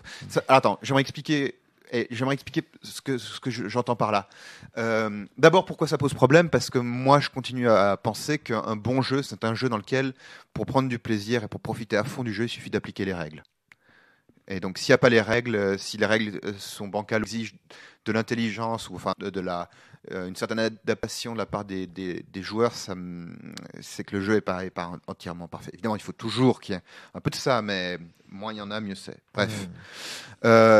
Et donc, une règle qu'on a appliquée ce soir et qui a, à mon avis, énormément apporté à la qualité de la partie et que Ben Lehman recommande aussi, c'est de limiter à 1, mais seulement 6 par personne. Ouais, de manière à pas se retrouver avec des chaînes trop longues. Mais seulement si il te coupe le bras, mais seulement si je lui arrache le cœur, mais seulement si. Et donc au moment de résoudre, on sait plus trop ce qui a été dit. Voilà, au départ, c'est ça. Nous, on prenait la première fois que j'ai joué, on prenait des notes parce que les trucs étaient beaucoup trop longs. Et en fait, au bout d'un moment, ça devenait inintéressant, quoi. Alors que là, on a joué de manière assez sèche justement, et c'était cru. Oui, en plus, ça, Jérôme, quand on se limite à 1 seulement si par protagoniste du conflit, ça pousse à avoir des objectifs qui ne sont pas minimes. Exactement. C'est vraiment, je tue ton frère, seulement si tu crèves l'œil de ta bien-aimée, tout de suite ça, parce qu'on sait très bien qu'on n'aura pas 40 occasions pour y revenir. Ça protège aussi le chevalier, je pense. Enfin, le cœur. Pardon. Ça ne te protège pas du hockey, vraisemblablement. Absolument. Le hockey sur glace. Mais c'est quelque chose un peu philosophique comme ça. Ouais, Le tout à hockey, fait, c'est dans d'accord. le banquet de plate. Mon sentiment, c'est Olivier. qu'il y a deux façons de jouer à Polaris et j'étais parfois un peu tendu entre les deux. C'est-à-dire, par moment, Sur ton micro, par t'as une moment toute petite voix, j'essayais du coup. de jouer Pas le pouce c'est la clé. dans le sens de mon personnage. Mais la plupart du temps, qui que ce soit quelle que soit la situation dans laquelle je me trouvais, j'essayais de voir ce qui allait vraiment servir le récit. Et je trouve qu'on est parfois en tension entre les deux. Ça pose, c'est un vieux problème enfin c'est un vrai problème. C'est une vieille question. À mon avis, c'est pas un problème des jeux Narration à partagée. autorité partagée. En fait, la réponse elle est toute simple. Fabien. Tu fais les deux quand tu te sens le mieux à jouer en posture on dit en posture d'acteur, c'est-à-dire jouer ton personnage. Je roleplay, tu le fais comme ça, et quand tu te sens plus à jouer en position de metteur en scène, voire d'auteur, tu le joues comme ça, et puis voilà, il suffit de jouer selon ce qui te plaît le plus sur le moment, en fait, c'est tout bête. J'ai eu le sentiment que c'était vraiment un jeu qui fonctionnait à condition qu'on vise Tu veux prendre la parole ? qu'on vise à faire ce qui est le plus intéressant pour le récit. Je suis pas d'accord. Si tu joues le démon vraiment dans le but de Attends, tuer l'autre, Ouais, ok, mais oui, d'accord. Du point de vue du démon, je comprends ça. Du point de vue du chevalier, je suis pas d'accord du tout. mais non, du chevalier, moi j'entends qu'il crève l'œil de ma bien-aimée. Si je veux jouer l'intérêt du chevalier, je vais toujours essayer de maximiser la situation en ma Oui, faveur. mais les règles si par exemple tu fais toujours donc il y a une règle qui permet de dire en fait on décide ça au dé, parce que je peux pas sortir autrement du dilemme, c'est trop dur pour moi. C'est comme une soupape, ça. Hein. C'est Voilà. une soupape de sécurité. Exactement. C'est que Et c'est d'ailleurs un des seuls moments où on Fabien. lance le dé. Et si tu fais ça, tu risques de te prendre, non seulement tu risques de rater déjà, et surtout tu risques de te prendre un retour d'expérience dans la tronche. Tu prends de l'expérience, donc tu te pourris. Et en plus, il faut épuiser des thèmes. Enfin, c'est pas gratuit du tout. Jérôme. Et à l'inverse, si tu acceptes qu'elle se fasse crever l'œil, ça peut aussi être parce que le conflit te semble plus important que la sauvegarde. Juste, on pourrait être un peu cynique et se dire, c'est qu'un œil. Ouais. Et Alors que la ville, c'est une ville. Voilà. Justement, c'est ça. Et le en jeu fait, te et ce faisant, pousse ton personnage au cynisme. oui, voilà. Ce faisant, on se rend pas compte que notre personnage est en train de perdre sur un pan alors qu'il gagne sur celui qui. Exactement. Ah, moi, c'était justement parce que c'était horrible qu'elle perde son œil alors que le démon était incarné par les yeux que j'ai tout de suite dit Mais en même temps, c'était qu'il pas en soit gratuit. ainsi. Tu vois, tu t'es pas dit, ok, vas-y, crève. Mais toi, tu c'est trouves pas crever que- Je l'œil. trouvais ça bon pour le récit. Quel que soit le dilemme que tu te poses, c'est toujours bon pour le récit, en fait, Olivier. Exactement, c'est ça. J'ai du mal à voir où est. Même si à un moment donné, mettons, par pur ludisme, tu t'amuses à pourrir Olivier, par exemple, quand t'es Romaric. C'est à un moment donné où c'était ça. Il y a un moment donné où je C'est t'ai vrai. je t'ai chargé. C'est pas un jeu. Non, ludiste, pardon, excuse-moi, par pur amusement, par pur divertissement, tu vois, je veux dire, tu sors complètement du récit et tu te dis, par pur esprit de revanche, tu vois, en dehors totalement de la fiction, tu te dis, je vais pourrir Olivier parce que tout à l'heure il m'a pourri, tu vois. Donc c'est pas du ludisme, mais bon, Non, il y a une compétition entre joueurs. Celui qui se pourrait le plus, d'une certaine façon. Mais bon, Je sais pas. Mais bon, bref, il est trop peu tard, importe, j'ai peu pas envie de importe. faire de théorie dans ce Mais podcast. en tout cas, t'arrêtes pas d'en faire, alors arrête alors. non, mais Mais en tout cas, il y a un truc qui est clair, c'est que même quand je te pourrissais en tant que joueur, n'empêche que ça crée quand même des gars qui sortent des larmes de ton œil dessiné derrière la porte, etc. Du point de vue de la fiction, ça donnait des trucs sympas. ouais, les moyens de pourrir un joueur sont ceux qui rendent la partie intéressante. Jérôme. Et ça, c'est bien. Bah oui. Plus sain. Mais je Olivier. crois que si les joueurs se sentent vraiment sincèrement en compétition les uns avec les autres, à mon sens, ça fonctionne très mal. je pense pas que ça puisse être.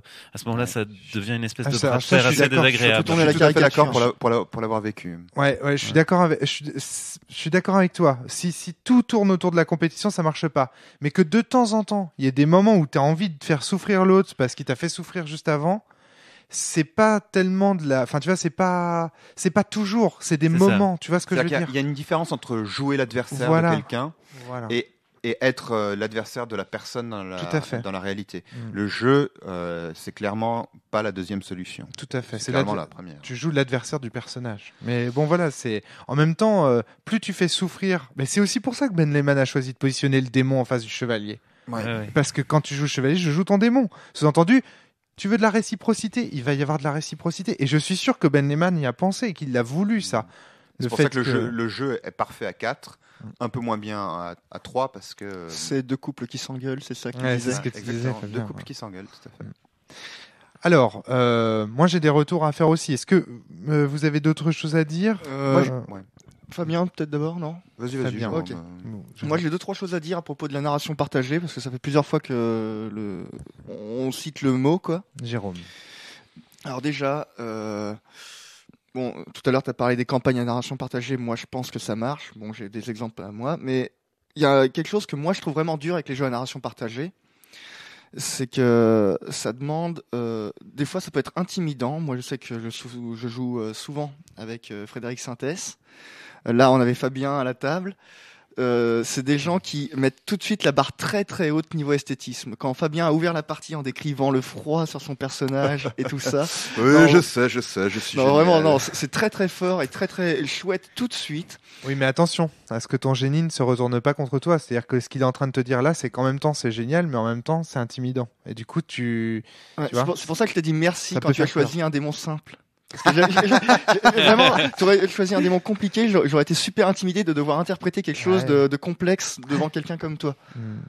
Ouais, Et c'est compliqué. ça, pour moi, ça c'est un des vrais défauts entre guillemets de la narration partagée, c'est que ça s'apprend. Non, Et ça, des fois, c'est pas Non, un défaut, défaut, Jérôme. non, ça, mais- ça pousse les gens vers le haut. Ah, mais c'est c'est plus- bien, c'est c'est plus bien, qu'il faut mais qu'on soit en la première fois, en ça fait confiance. peur. Et il faut passer par-dessus, quoi. Voilà, c'est ça. Très bien. C'est exactement. Je pense que c'est quelque chose comme ça. C'est-à-dire qu'il faut que tu te Passer dises, par-dessus. je suis en confiance. Et de toute manière, enfin, Ah, la Il faut beauté pas- est dans l'œil de celui qui regarde. Alors, C'est-à-dire que c'est pas parce que tu te dis en balbutiant la grenouille saute au-dessus du nénuphar que c'est pas beau. Tu vois, d'ailleurs, Miyazaki fait sauter des grenouilles au-dessus du nénuphar et c'est très beau. Tu vois ce que je veux dire, c'est que il faut savoir aussi avoir l'oreille avoir la confiance de l'autre. charitable. avoir- C'est-à-dire que tu peux être Très bien. sûr que, enfin, en tout cas, je prétends que quand moi j'écoute les autres, j'écoute avec l'oreille charitable. Voilà. l'oreille charitable. En disant, j'essaye d'imaginer de la manière la plus belle possible ce que les autres, ce que les autres font. Écoutez ce podcast avec une oreille charitable, s'il vous plaît. Ouais. Dites-vous qu'il est tard. Non, mais c'est ça d'être en confiance et de se dire, quel que soit ce que tu raconteras, moi, je sais que c'est pas une question de faire bien ou pas, tout simplement, parce que de toute manière, je trouverais ça bien. Oui, et en plus, autant au début, j'étais un peu froid, et au bout du premier tour de table, après, j'étais Bah ouais, tu j'étais vois, déjà donc, beaucoup plus à l'aise. Donc, C'était une. Ouais, on voit bien que ça marche. Dès que l'histoire est en cours, t'as envie de réagir et du coup, ça vient naturellement. oui, voilà, ça finit par venir naturellement, Et- même si au début, et je pense qu'il y a des gens des fois qui sont découragés par ce type de jeu parce qu'ils ont une mauvaise première expérience avec leur table. Je pense que les gens se rappellent pas à quel point on galère quand on commence Donjons et Dragons, quand on commence des jeux comme Vampire, qu'on se fait chier à mettre 2 ans à bien maîtriser les règles, ou qu'il y a un joueur qui passe des mois à jouer comme bref. Et bah là c'est pareil, sauf que franchement ça va plus vite. D'accord. Plus sain. Non, mais c'est vrai qu'ici, l'esthétique est une ressource. C'est exactement ça, la couleur. C'est-à-dire, c'est un truc qui est là pour t'aider. Tu sais pas Très quoi bien. raconter, ben, tu réfléchis à ce qui a été raconté avant et puis tu puises là-dedans. Il y a sûrement une idée qui va te venir. Et Tu j'ai veux ajouter un autre chose, deuxième Jérôme point Ouais. court sur la narration partagée. À un moment, Romaric, tu as dit pendant la partie, bah de toute façon c'est un jeu, il y a 3 MJ. Ouais, tout à fait. C'est pas moi qui l'ai dit, je c'est crois. moi qui l'ai d'ailleurs. dit. C'est Ah, pardon, Fabien qui l'a c'est dit. peut-être ouais. Fabien.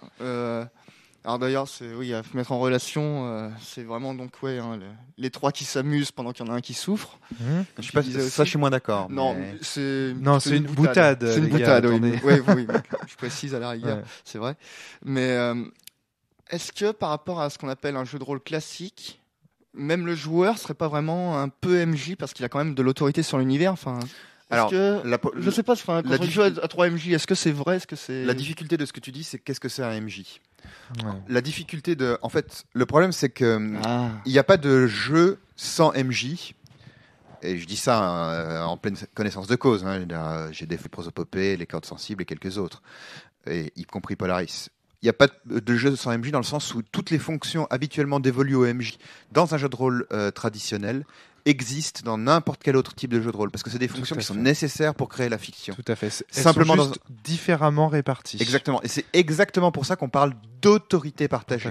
C'est-à-dire que le MJ, au sens, l'ensemble des fonctions qui existent, en fait, est fragmenté avec quelqu'un qui va raconter. Ben, là, dans Polaris, c'est exactement ça. C'est-à-dire que moi, le cœur, je suis responsable de mon personnage.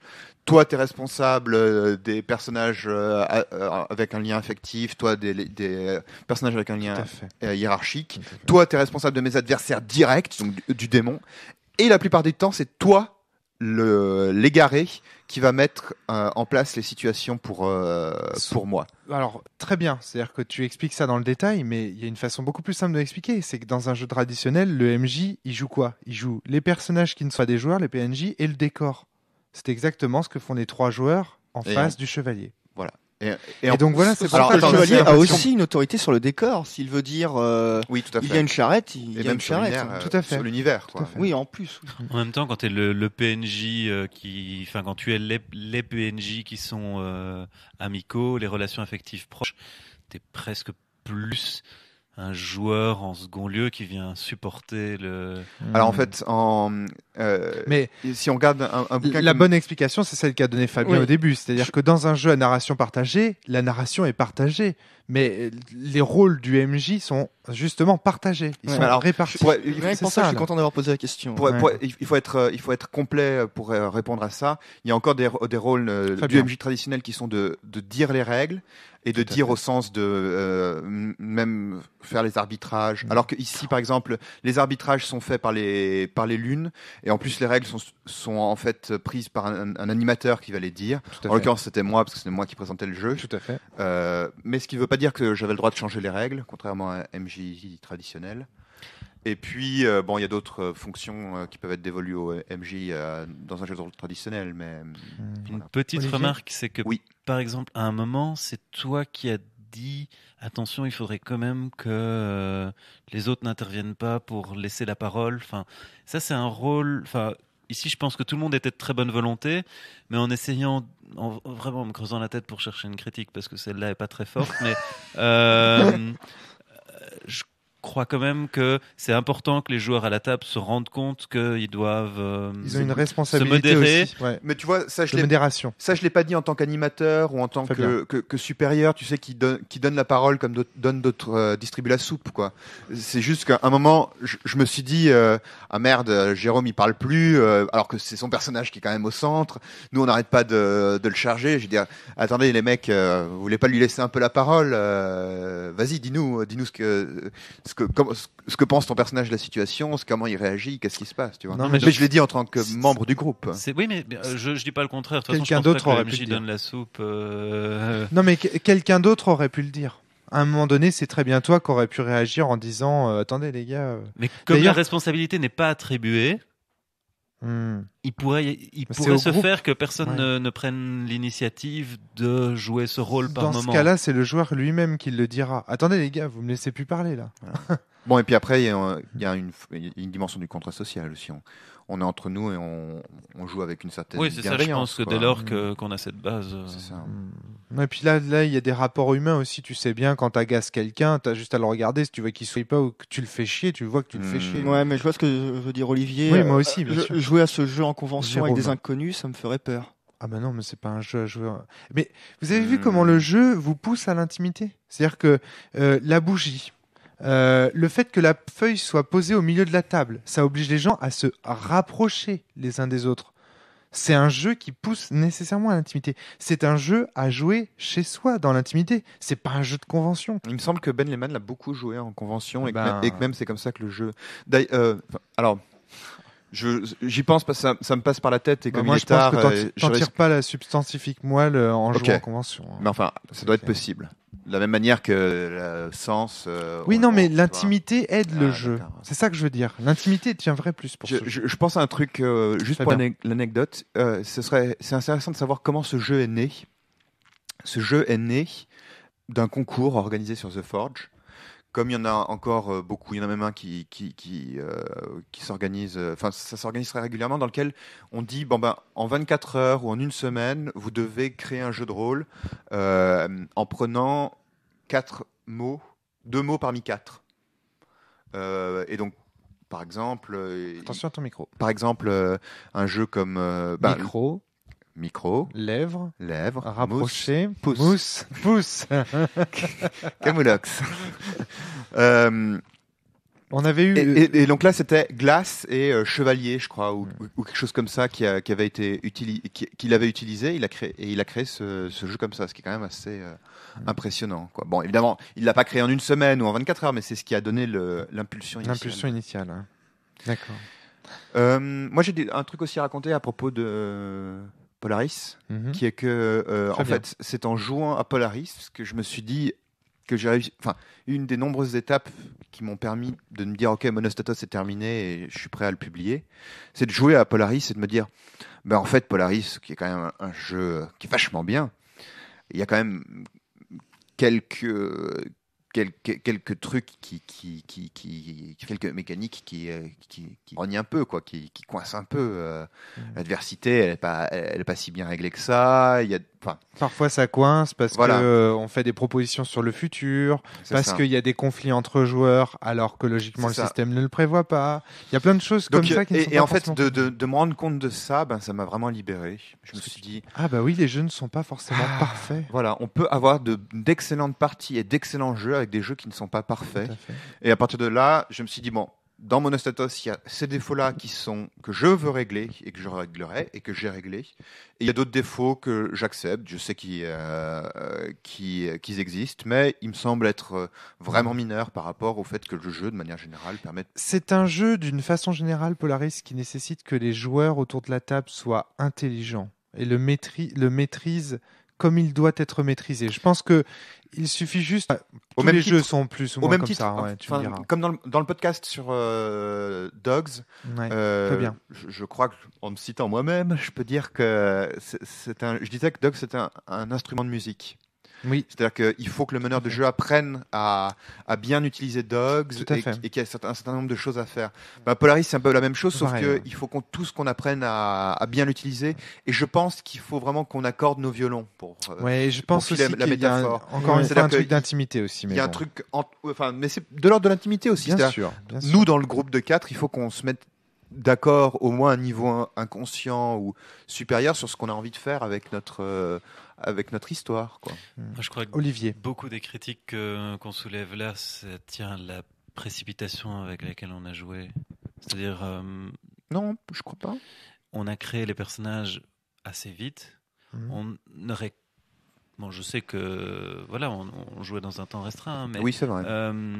si on avait pris un quart d'heure de plus pour se décrire à chacun plus en détail comment on voyait les PNJ qu'on avait créés pour notre entourage ou notre démon, les autres auraient pu rester sans doute plus facilement dans le cadre Je sais pas. voulu par l'autre joueur.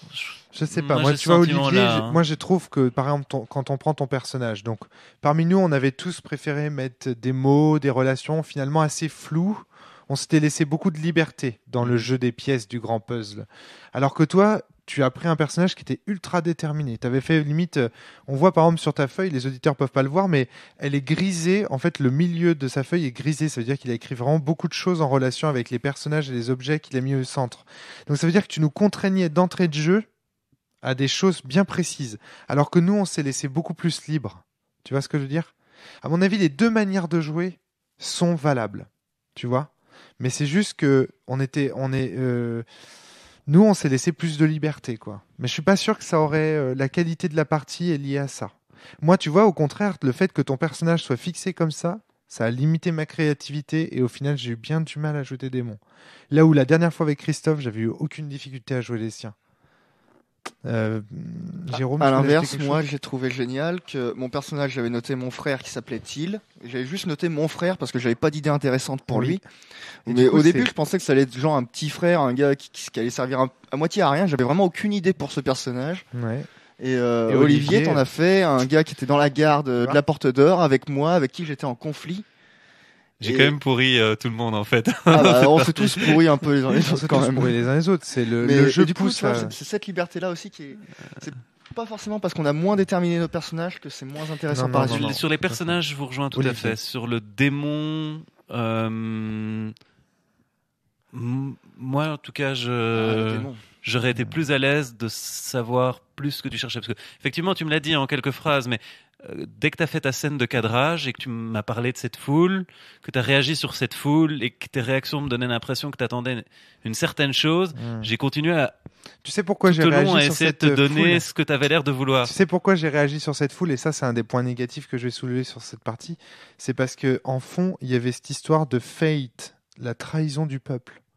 Et moi, excusez-moi, mais dans cette partie, la trahison du peuple, je l'ai pas senti. Dans la partie de Fabien, je l'ai pas senti du tout. On a Dans joué- la, dans la tienne, on a on joué a que essayé deux un scènes. peu. Oui, mais on bon. a joué que 2 scènes. C'est toi, Romaric, qui allait très vite parce que chez moi, c'était plus. Enfin, Oui, il y mais avait bon, il peut-être. fallait respecter la ligne directrice Alors, du truc. Ici, Et ça, c'est un défaut global que je voudrais signaler à Polaris, c'est que quand même, c'est 4 histoires parallèles. Il n'y a pas de, il y a Mhm. pas un, en quoi c'est un défaut? Moi, je sais pas, moi j'ai envie de je trouve que le but Mais d'un jeu, c'est aussi de faire quelque chose ensemble. Mais t'étais pas impliqué quand c'était moi qui jouais, qui était le cœur? T'étais pas impliqué quand c'était Jérôme? Bon, je te demande Ouais, pas pour Olivier parce que t'étais bien sûr. son égaré, Bien mais, sûr. mais quand c'est ce que disait Olivier tout à l'heure, jouer les lunes, c'est vachement Mais intéressant. tu crois que tu lirais une histoire qui, en gros, consiste à 4 personnages, Mais c'est et pas puis une chaque histoire. chapitre, tu sens deux personnes. Ouais. C'est pas une histoire. Enfin, Donc c'est pas une histoire c'est cohérente. c'est une fiction qu'on construit. C'est un jeu de rôle. Oui, mais non, je Donc, suis d'accord, si mais tu veux, il y a un plaisir. Le plaisir qu'on prend, il est. Enfin, c'est un petit peu comme si tu avais une fiction avec 4 héros et qui se rencontraient jamais. Tu vois, c'est bizarre. Je te rejoins tout à fait pour notre partie, mais si tu le joues en campagne, à mon avis, l'idée doit être d'aller prendre des PNJ qui sont intervenus dans l'histoire de l'un pour les mettre dans l'histoire de l'autre, faire des connexions entre des choses qui se sont D'accord. passées. Et si on apprend que sa matrone, c'est l'ami de tel autre personnage, mais alors après, je sais pas à mon avis, ça génère d'autres problèmes. Et là, on va arriver sur des conflits entre joueurs ou des conflits entre. Parce que du coup, tu marche peux pas. pas Attends, agir attends. sur des Tu personnages. vas un peu vite, Ram. Attends. Mais je comprends. Enfin, c'est un truc que j'ai souvent entendu effectivement sur Polaris, mais je n'arrive pas à comprendre en quoi ça pose problème. Dans tous les cas, on a pris du plaisir et c'était intéressant, non? Après que les fictions soient Bah, en fait, le soient truc, c'est que- parallèles, bah ouais, ok. Ouais, ok. Moi, personnellement, enfin, Ça te je sais pas, dérange si pas. on est un peu Jérôme. égocentrique comme moi, moi, je trouve ça cool de me dire que, bon, alors, dans ce jeu-là, ça va être moi le héros, je vais raconter mon histoire. Bon, les autres, ils vont me pourrir, c'est sûr. Mais, n'empêche, voilà, quoi, j'aurais pas, un groupe de PJ avec lesquels je devrais négocier. bordel. voilà, putain, qui rentrent chez eux, je vais à l'auberge tout seul prendre mes propres quêtes, quoi. Exactement. Moi, je trouve dommage qu'à part l'univers, on ne partage rien d'autre. Et je suis désolé, mais par rapport à ce que disait sur la campagne, bah oui, d'accord, ok, les personnages, ils vont arriver, mais on peut rien leur faire, puisque c'est le joueur qui les a créés qui doit logiquement avoir le dernier mot sur eux. Donc, Ah, ouais, d'accord. et quand bien même ce serait pas le cas, à un moment donné, ça veut dire qu'il va y avoir des conflits entre les joueurs. Non. Et ça, on a dit que tout à l'heure que le système ne le permettait pas. Bah si, forcément. Ouais, je vois pas ce que tu veux dire, mais Moi, je dois dire que mon attente serait Olivier. celle-là aussi. Si on joue en campagne, J'attends le moment où on va se rencontrer. moi, je Voilà, sais pas, j'attendrai ça- le moment où, pas forcément qu'on se rencontre, mais que où il y a des des aspects des histoires s'entrecroient, à ce que j'entende parler de ce qui s'est passé pour les autres, et que je Alors, vois en quoi tout ça forme si je prends une toile commune. si je reprends les règles, en l'occurrence, Polaris n'y force pas, mais le jeu y invite.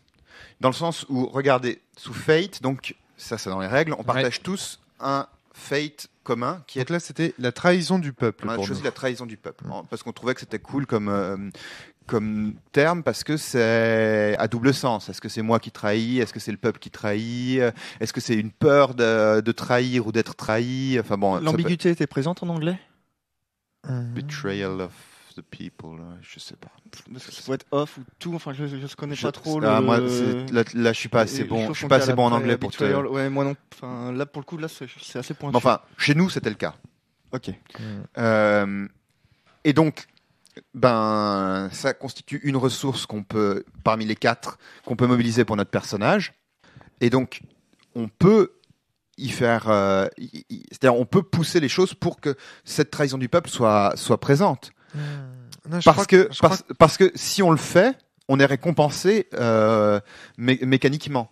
Maintenant, si on estime que ça rentre pas dans la fiction, le jeu ne nous force pas à y rentrer. Donc et ça, c'est très souvent les mécaniques les plus sympas, c'est quand c'est une porte ouverte plutôt qu'un passage obligé. Tout à fait. Je voudrais juste revenir sur la réflexion que j'ai faite tout à l'heure. Je voudrais que ce soit bien clair. Je trouve pas que c'est un défaut général du jeu. C'est-à-dire que j'irai pas écrire à Ben Lama en disant qu'est-ce que c'est que ce scandale. Non, je dirais que moi, ça m'a manqué en fait. C'est vrai que c'est un point que moi, subjectivement, je trouve faible. C'est la différence entre critique subjective voilà, et critique c'est ça, exactement. C'est ça. C'est-à-dire que je fais pas une critique Dobbs. objective, là. Je fais une critique subjective. D'accord, ok. ok. Tiens, moi, ça me manquerait. J'aurais aimé avoir un moment où on se retrouve. Je comprends mieux. Je comprends beaucoup c'est ça mieux que je veux dire. Ouais. C'est pas un défaut global du jeu. Moi, Olivier, Jérôme, je sais pas qui voulait parler. Je pas reconnu Je la voix. vais faire court. Jérôme. Juste, quand tu dis. Moi, j'ai plein de trucs à dire. Toi, il y a ça qui t'a manqué. Moi, il y a. Enfin, c'est un peu. J'ai oublié ce que je voulais dire. Vas-y, Olivier. On a tous manifesté cette intention-là, tout simplement parce qu'on a tous commencé à situer nos personnages aux mêmes endroits. Oui. Donc, dès le moment où on cadrait nos personnages, on les cadrait dans des lieux proches les uns des autres pour se donner la possibilité que nos histoires s'entrecroisent. Donc, je pense que on constate rien qu'à ce fait-là que implicitement, on avait tous quelque part, dès le début de la création, étaient dans la perspective, si pas que nos personnages se rencontrent, au moins que des aspects de leurs histoires se rencontrent. Mais que les aspects de leurs histoires se croisent, ça, c'est pas un problème. Le problème, c'est quand un personnage d'un autre joueur, un autre PJ joue un rôle important dans mon histoire, parce qu'à ce moment-là, il devient un de mes adversaires, et là, ça pose des problèmes en termes de système de jeu. D'accord. Mais que on retrouve, comme ce que tu disais, je sais pas, la petite amie du personnage de machin qui se retrouve chez moi, ou ça, c'est mon problématique. De par mes actions, la dame de Romaric se retrouve déchue, et ça n'empêcherait pas de jouer toujours ses liens avec sa dame. Voilà, c'est ça. Quoique, il y aurait quand même peut-être des difficultés si Romaric n'a pas envie de jouer une situation où sa dame est déchue, il pourrait avoir le sentiment qu'on le dépossède d'une partie du récit qui est le sien. Mais encore une fois, moi, je ne vois pas le problème à jouer 4 fictions dans la mesure où dans les 4, tu l'as dit toi-même, tu avais envie de connaître la suite des 4. Oui, voilà, des c'est 4. C'est pas comme si pendant que l'un jouait, les autres étaient inertes. Ils sont partie prenante, ils sont actifs, etc. Donc on ne s'ennuie pas en écoutant les autres. C'est ça le truc. Mais par contre, on peut déplorer le fait que quand on a l'habitude du jeu de rôle traditionnel, en tout cas dans mon expérience, quand le groupe se scinde, quand on n'est pas en train de jouer, qu'est-ce qu'on se fait chier. Oh là là, quand on est joueur et que on attend que ce soit à nous à nouveau de jouer parce que l'autre groupe est séparé avec le MJ. Qu'est-ce que c'est chiant. Le seul moyen que j'ai trouvé pour régler ça, c'est d'avoir 2 tables qui jouaient sur le même univers. Ça a été un travail de titan et plus jamais je referai ça. Alors que là, c'est pas parce qu'on a 4 fictions différentes qu'on se fait chier. À chaque fois, on a exactement ce que tu disais, on a toujours un rôle. Ça, c'est clair. C'est clair. On s'ennuie pas dans ce jeu. Je voudrais ajouter un truc. Je sais que tu as encore plein de trucs à dire, mais un truc sur la mise en harmonie des participants, en fait. On l'a vu à cette partie une fois. Et je l'ai beaucoup vu à une autre partie qui n'avait pas été très, très satisfaisante à cause de ça. C'est que lorsqu'on dit « mais seulement si », il faut bien se battre pour des événements et pas pour le sens des actions. Ah oui, ça on a eu le problème. Ça c'est super important. Fait, Par exemple, si on dit... ça c'est technique, il faut que tu sois bien ça clair. C'est technique, alors j'ai essayé de donner un bon exemple. Donc, échange positif. Je lui dis... Je lui dis je vous aime et elle m'embrasse. Et puis, mais seulement si, au moment où elle t'embrasse, un démon la tue. Non, toi tu trouves Je pas ça. m'attendais à l'exemple, si et seulement si, quand elle t'embrasse, c'est finalement pour te dire qu'elle ne t'aime plus. Ça, c'est un mauvais exemple, justement. Justement, oui. Voilà. Ah, tu voulais un bon exemple. Moi, le bon exemple, c'est Merde. le démon la tue. Donc ça, D'accord. ça c'est Ça, c'est un beau, bon ça c'est exemple, tragique. Et puis voilà. Donc là, c'est magnifique parce que Je crois qu'il on cherchait se bat le on se bat pour des événements. Tu vois, le démon la tue ou le mauvais exemple, Non, c'est celui que je viens ça. de citer. Elle t'embrasse et en fait, tu te rends compte qu'elle est possédée par Voilà, par le démon ou que Le sens du baiser est en jeu. voilà, c'est ça. Ça c'est nul. Enfin, je trouve ça nul en tout cas, parce qu'en fait, on se bat pas, on se bat pour le sens de la situation et en fait, on fait jamais avancer cette situation. Et en fin de compte, c'est au premier qui cède et il perd tout ce qu'il a accumulé jusque là. Ça, c'est vachement important. Faut pas se battre pour le sens des actions. Faut pas nier. Il faut engendrer d'autres actions. Voilà, c'est-à-dire que si je dis je l'aime et elle m'embrasse, il faut pas que ensuite mais seulement si nie le fait que ce baiser était implicitement un baiser d'amour, comme je l'ai dit, quoi. Voilà. Donc il y a une espèce de Il faudrait presque que les actions entreprises soient toujours puissent être validées objectivement, c'est-à-dire qu'un spectateur puisse y assister. C'est vrai, oui. Parce que quand c'est dans la tête des gens uniquement, on se bat souvent pour le sens C'est des ça. choses. Dans l'exemple du baiser, quelque chose qui pourrait marcher, ce serait Jérôme. je l'embrasse, mais ce faisant, elle décide de vouer toute sa vie pour moi, enfin, par exemple. Oui, parce que c'est objectif. Voilà. Il y a quelqu'un qui peut voir Voilà. qu'effectivement. Et qu'en plus, ça ne remet pas en cause le baiser, sens, tu vois. ni rien On de- s'est embrassé, c'était un vrai baiser d'amour. Voilà. Et ça, c'est super beau. Si tu le dis, en fait, non, ce baiser, c'était pas un baiser d'amour, c'était un baiser pour te manipuler. Olivier voulait ajouter quelque chose. Non, je Ah, pardon. sens que c'est très difficile de Oui. cerner cet aspect-là Oui, des oui, choses, oui. parce que d'abord, je pense pas qu'il figure d'une quelconque Dans les façon règles, dans les je règles. crois pas, Non. non. Mais Et C'est sûr que non. sans mise en garde par rapport à ça et sans approfondir cette question, on peut effectivement se trouver face à un problème. La situation que nous on a rencontrée dans la partie, c'était je vois 3 démons avancer sur moi. Quand je les tue, j'apprends, et ça c'était ce à quoi je voulais m'opposer, qu'ils étaient des sénateurs. Pour m'opposer, je dis à condition que ces sénateurs soient en réalité effectivement des choses démoniaques. Et ça posait problème puisque ton intention sous-jacente, c'était justement que j'ai tué Codifié. des sénateurs sans le vouloir à Tout l'origine. à fait. Et à mon avis, ça doit être, c'est un vrai travail. Il faut une grosse vigilance pour identifier qu'on est bien dans une situation de ce type. enfin, moi, je le reconnais. Pour l'avoir, comme je l'ai vécu plusieurs fois, c'est un truc ça te saute aux yeux, tu vois, parce que tu dis, attends, lui, il voulait faire ça, et toi avec ton seulement si, t'es en train de lui nier ce qu'il voulait faire. Oui, mais quoi. par exemple, moi, je me voyais face à l'embarras d'avoir tué 3 sénateurs. Donc j'avais cet embarras qui restait là malgré tout, mais je pouvais au moins me dire pour ma propre conscience que j'avais tué des démons.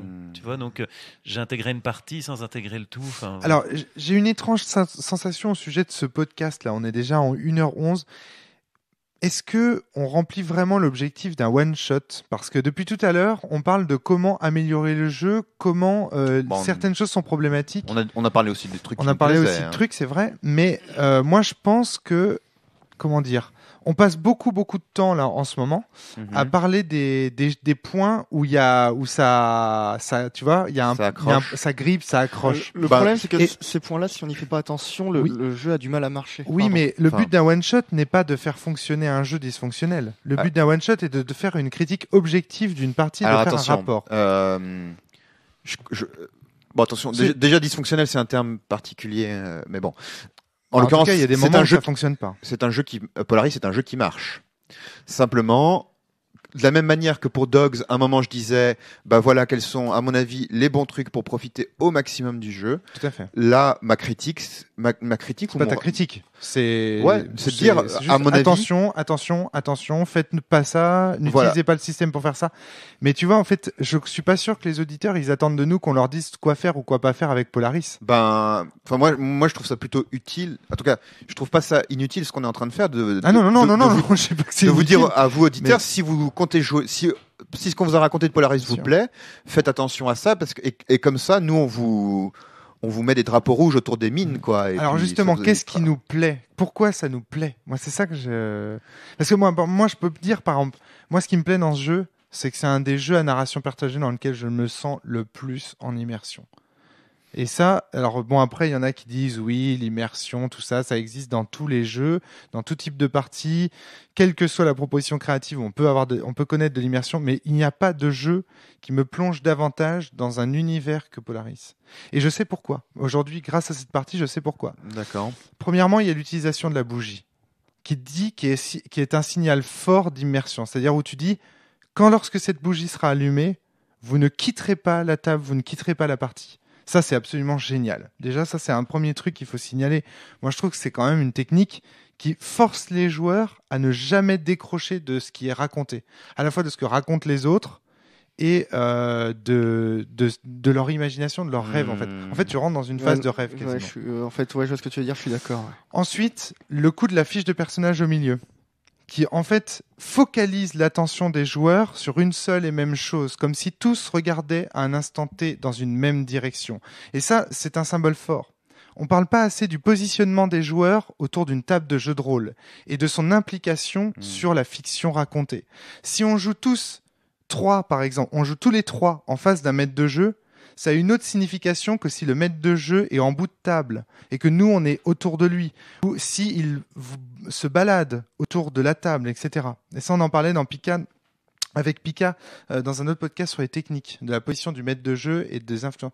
Et ben dans Polaris, on est autour de la table et il n'y en a pas un qui soit avantagé par rapport aux autres en termes de positionnement. C'est un peu les chevaliers de la table ronde. Mais exactement. Exactement. Et ça, c'est très fort. Le fait que chacun ait un rôle équivalent avec les deux lunes qui font balancier de chaque côté nous donne une position d'équilibre autour du centre de la table qui renforce encore plus l'immersion. Tu vois, moi, je pense qu'il y a plein de choses à dire du point de vue physique avec ce jeu. C'est-à-dire que je pense que c'est un des jeux qui exploite le plus la réalité au service de la fiction. Et je pense que c'est magique. Parce que, en fait, ce qui m'ennuie depuis le début de ce podcast, c'est très intéressant ce que vous dites et tout pour les gens qui ont envie de jouer à Polaris. Mais ce qui m'ennuie, c'est qu'on n'explique pas assez en quoi ce jeu, mais il est juste merveilleux, quoi. Il est magique, ce jeu. Jérôme. Alors, ce qui est vrai, en plus, tu parles du positionnement des joueurs et tout, et c'est vrai que c'est un jeu, je me tourne vers la table, il est terriblement égalitaire parce que tout le monde va jouer tous les rôles. À tour de rôle. Et on avait 3 chaises et un canapé pour la partie. Ouais. Comme on est tous censés être les uns en face des autres, j'étais sur le canapé. Et effectivement, au moment où Fabien disait tout le monde s'est un peu acharné sur moi, mais je l'ai pas mal vécu, moi. Hein. Moi, j'ai aimé. Mais je suis un peu sur mon côté maso. Comme j'étais sur le canapé, j'étais plus bas que les autres joueurs.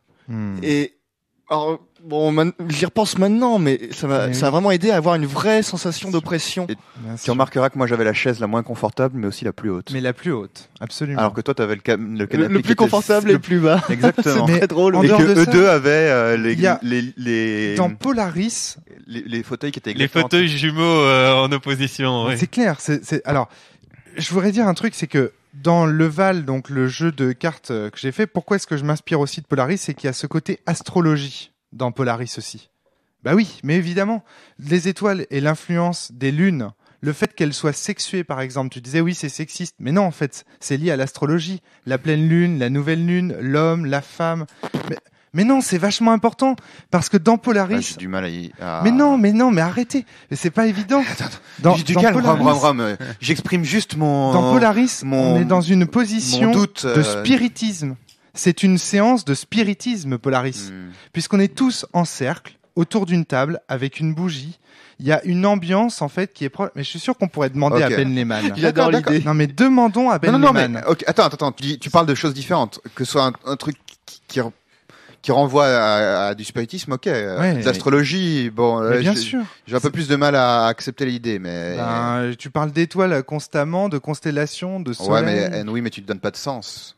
Tu n'attribues pas une valeur au. Le cosmos. qui détermine la signification des Z vis-à-vis de toi. L'espoir ne tient que parce qu'on entend la voix des étoiles. On n'était jamais tourné vers les divinités. Hein. On était vraiment justement dans un fatalisme très terre à terre. Hein, ça, je fais le pari que c'est parce que Fabien nous a pas parlé beaucoup de l'univers. Parce que moi, avec Christophe, Christophe nous a lu l'univers. D'ailleurs, c'était un peu laborieux quand on a joué. Et je te jure que les lunes, les dieux sur les planètes et tout machin truc, il y a vraiment une pas de dieu dans Polaris. Non, mais il y a la reine dans les étoiles. Il y a plein de choses.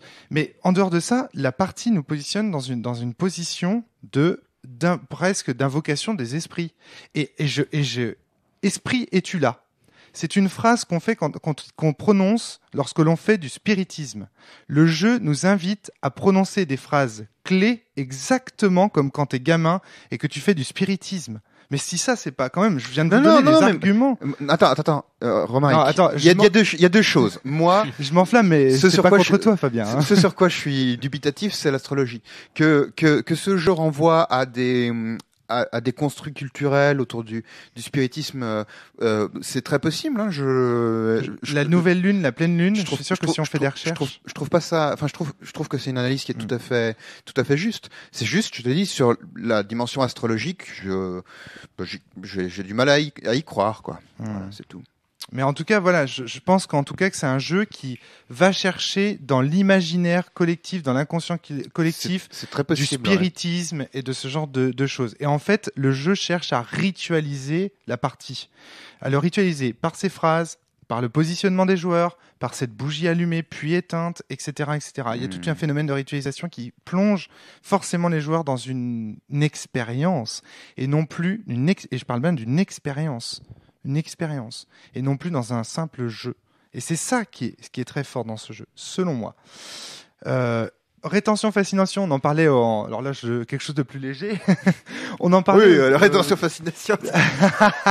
Un truc pas trop technique. Non, je dis plus léger, disons que c'est moins lourd que la divination et ce que je suis en train de raconter, mais la rétention, fascination, on disait tout à l'heure qu'on ne pouvait l'obtenir que dans un jeu, qu'on avait de fortes suppositions qu'on ne pouvait l'obtenir que dans un jeu où il y a un MJ. Là, on l'a eu dans cette partie de Polaris. Ah oui ? Eh oui. Quand, par exemple, toi, quand tu interrogeais le chevalier mourant et que, comment s'appelle-t-il ? Olivier. Putain, la vache. Comment s'appelle le personnage déjà ? Je ne sais plus. C'était le nom de personnage. Non, mais c'était un PNJ lambda. C'était un PNJ numéro lambda. 42. Ouais, d'accord. Ouais.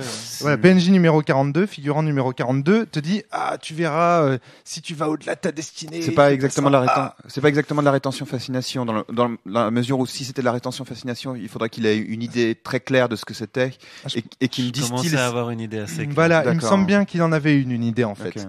Okay. Et après il y a la dimension du asymétrique. C'est-à-dire que là, la rétention fascination, à chaque fois qu'on arrête une scène d'un chevalier, elle est effectuée parce qu'on a envie d'en connaître la suite quelque part. Et on a envie mais il faudrait qu'il y ait de quelque chose à révéler. En l'occurrence, il n'y avait rien à révéler. Enfin, bon. Ouais, il y a une scène de cliffhanger qu'on a zappé. Ouais, on n'a pas voulu de cliffhanger, on a voulu avoir la suite. Et je pense que ça c'était sain aussi de pas arrêter sur un cliffhanger. Je crois que c'est une bonne chose de pousser une scène jusqu'au bout parce que c'est vrai qu'on a une tendance. J'estimais que j'en avais déjà pris tellement plein la gueule que. En fait, le problème, je pense, si tu fais un cliffhanger dans le jeu, c'est que ça va trop, même pas mâcher le travail, mais forcer le joueur suivant. Enfin. Oui, c'est vrai. Oui, c'est vrai. Ça, j'ai pas assez d'expérience. C'est celui qui est en face de toi. C'est tout à fait vrai ce que tu dis là. D'accord. Ouais. Donc, je pense pas que ce soit une bonne idée. Encore une fois, je sais pas si c'est dit dans le jeu, mais c'est peut-être un truc à éviter. Désolé, Romaric, on patch le jeu. Mais... Non, mais moi je sais pas. Enfin, à vous écouter, j'ai l'impression que vous dites que le jeu est pas bon. En fait. Non, c'est pas du tout ça. C'est juste. Pas. Il est bon. Non, mais moi je me place. Je sais que vous. Non, mais c'est exactement. Qu'on soit clair vis-à-vis des auditeurs. Voilà, c'est ça. Voilà. Polaris, c'est un instrument de musique, c'est-à-dire que si vous savez bien l'utiliser, il vous sort des sons absolument fabuleux. Simplement, il y a quand même un ou deux trucs qu'il faut faire pour utiliser au mieux cet instrument de musique. De la même manière que... Mais t'es pas en train de dire que du coup c'est les joueurs qui sont bons et pas le jeu ? Non. c'est un outil, un jeu, un ensemble de règles, c'est un outil. Et donc un outil, il y a toujours une part de savoir bien l'utiliser. Alors un outil qui serait parfait, on n'a pas besoin de une chaise. Une chaise, c'est à peu près parfait comme instrument, ok, comme outil. Il suffit de poser son cul dessus. C'est pas très dur c'est difficile de se rater. Bon, en même temps, j'y arrive bien. Ça va. en même temps, on fait pas des choses mirobolantes avec une chaise. Non. Un ordinateur, c'est un truc qui peut faire infiniment plus de choses, mais ça demande aussi une maîtrise de l'outil qui est infiniment plus grande. Et un des grands défis des ordinateurs récemment, avec l'iPad ou des trucs comme ça, c'est que simplement en prenant l'outil et sans avoir le mode d'emploi, sans savoir à quoi ça sert, on l'utilise et immédiatement on peut en explorer toutes les possibilités et ça vient très facilement. Il n'y a pas besoin de mode d'emploi. C'est ce qu'on appelle la cybernétique, il me semble. Là, c'est un peu la même chose, c'est-à-dire que Polaris, c'est un outil, et puis pour en tirer des bonnes parties, il faut savoir l'utiliser. Mais comme c'est un outil de qualité, il faut aussi savoir l'utiliser au mieux. Ouais. Voilà. Jérôme, je voulais revenir sur un terme que tu as utilisé, Romaric, parce que je pense que c'est quelque chose qu'il faut dire. T'as dit, est-ce que t'as pas dit que c'était plus des bons joueurs plutôt qu'un bon jeu? Je sais plus, t'as dit quelque chose comme ça. Et je pense que c'est important de dire qu'il y a pas de bons joueurs, il y a pas de bons MJ, il y a que des bonnes dynamiques de table et des jeux plus ou moins bien. C'est clair. je me tue à le dire. Mais c'est exactement. Oui. Vraiment, les délires de bons MJ, de masterisation pourrie, tout ça, faut arrêter. C'est vrai. Non, c'est vrai. Un bon MJ, c'est vrai dans le cadre d'un jeu de rôle traditionnel, dans le sens où un jeu de rôle traditionnel est toujours incomplet. C'est-à-dire qu'il n'est complété que grâce au travail que va faire le meneur de jeu pour transmettre le jeu. Mais il n'induira pas une bonne partie pour autant. S'il tombe avec des joueurs comme moi, Fred, enfin l'équipe de Poitiers, oui, c'est sûr que ça va pas marcher. Dur, hein, ouais. Donc si un bon MJ n'induit pas de bonne partie, à quoi il sert? Mais je pense qu'il y a pas mal de podcasts de la cellule qui réfléchissent sur cette notion de bon C'est un débat sur lequel j'ai envie de réagir, parce que je serais loin d'être d'accord pour dire qu'il n'y a pas de bon MJ ou de mauvais MJ. Je trouve que cette volonté de réduire le rôle. On fera un autre podcast sur le sujet. Ok. Parce que vraiment, ça fait partie des sujets. De bon ou de mauvais MJ. Il y a le nombre de fois, mon avis. Le nombre de fois. Je crois que le nombre de fois on a cité les inconnus dans ce genre de débat parce que voilà, c'est le bon MJ. Qu'est-ce qu'il fait? Il est encindé derrière son écran. Le mauvais MJ, il est encindé derrière son écran, mais c'est pas pareil. Est-ce que la phrase « cela n'avait aucune importance lorsque les lunes sont à côté du chevalier » ne pose pas problème? Moi, je trouve que c'est violent de dire à un mec qui fait une proposition « oui, mais ça n'a aucune importance ». Oui, mais c'est parce qu'en fait... le conflit il est entre le cœur et c'est parce que vraiment il y a une place qui est très particulière pour les lunes. Les lunes sont là pour apporter des choses, pour juger, mais elles n'ont pas un pouvoir de décision final dans l'histoire. Le pouvoir de décision final, il se décide soit le démon, le cœur et éventuellement le dé. Donc c'est vraiment des échanges entre les deux. C'est toujours un peu, pour reprendre l'exemple de ce qu'on disait tout à l'heure, c'est toujours deux couples qui s'engueulent, quoi. Enfin, quand deux s'engueulent, si un des deux fait et au fait, moi, je vivrais bien avec toi. Non, c'est pas ça la question. La question, c'est la personne avec laquelle je m'engueule. Donc pouvoir dire, mais cela n'avait aucune importance. Et en général, quand c'est bien fait, l'autre va répondre. Nous verrons ce qu'il en adviendra. C'est-à-dire, en fait, ce que dit la Lune, je trouve pas ça si inintéressant. On va voir ça. Ouais. Tu veux essayer de l'acheter d'un revers de main, mais on va voir. Ouais, c'est ça. C'est ce qu'on va voir. Il n'y avait pas une phrase comme ça d'ailleurs, c'est ce qu'on va voir. Non, c'est. Nous verrons ce qu'il en adviendra. Ah voilà, c'est ça. Nous verrons. Et ça aussi, c'est une réponse aux lunes, ça aussi. C'est-à-dire qu'il y a deux phrases en fait aux lunes. Il y a soit mais cela n'avait aucune importance, donc hop, adios. Soit et donc l'autre peut répondre à ça. Nous verrons ce qu'il en adviendra. S'il lance un conflit sur. On l'a jamais utilisé ça d'ailleurs. Ah si, plusieurs fois. Aujourd'hui? Ah ouais. Avec les. Nous verrons. Ouais. D'accord. On n'était pas super. Souviens-toi quand le personnage de Romaric était au chevet de sa dame qui était malade à cause du sang qu'elle avait reçu d'un type qui l'avait tué. Et puis donc c'est moi qui disais qu'elle était malade, moi qui étais la lune. Et puis Romaric fait hop, cela n'avait aucune importance. Et puis Olivier a fait si, nous verrons ce qu'il en adviendra. En fait, d'accord. Okay.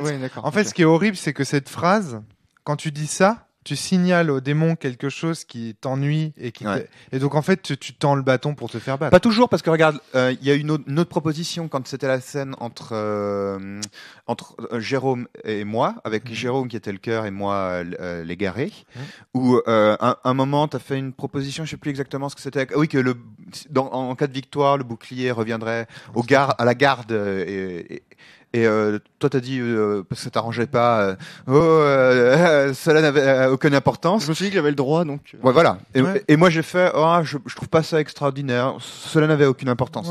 Et on s'est rabattu sur le encore duel. ça positionne encore les lunes dans une position de proposition. Exactement, voilà. exactement. Et donc du coup c'est vraiment le démon et le joueur qui décide.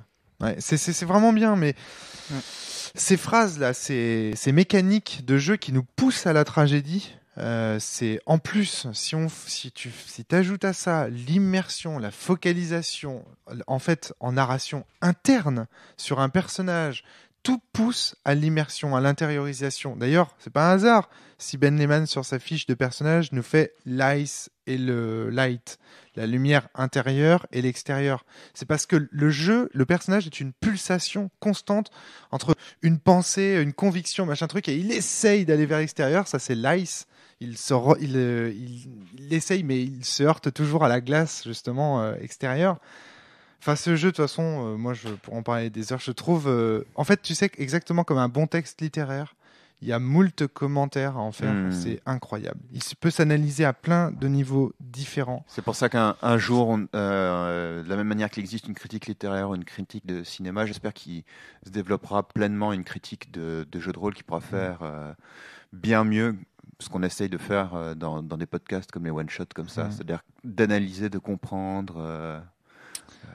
avec tout un tas d'outils critiques et intellectuels. Le thème de la tragédie ici est vraiment bien soutenu, quoi. Donc les alternatives qui sont posées font qu'on se retrouve dans une situation où on sent la tragédie venir, et comme on sait que c'est aussi un horizon final pour le personnage, ça nous place dans une attitude où on est aussi susceptible d'accepter assez facilement finalement ce qui arrive au personnage.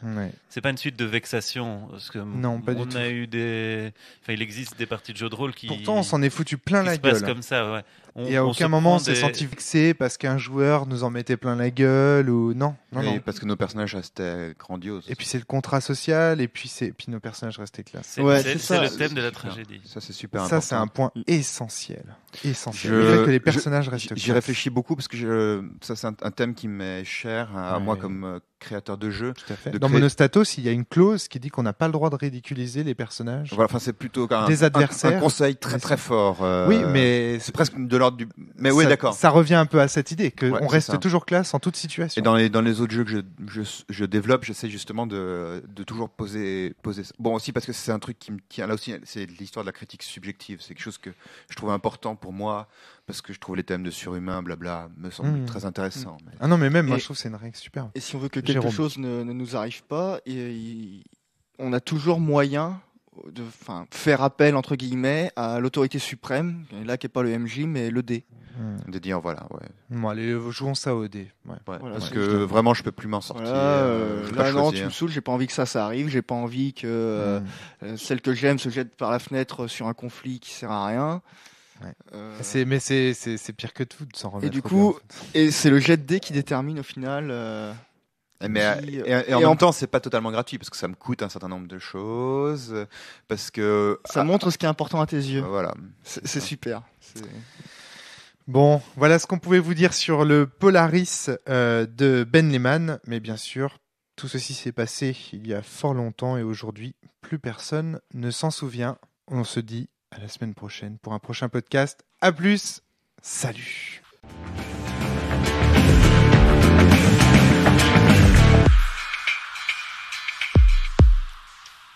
Vous dites pas au revoir? Salut. Salut. Et bonjour aux affreux, ils se reconnaîtront. Putain, la vache, j'ai l'impression qu'il y a de la fatigue là. Moi je suis crevé.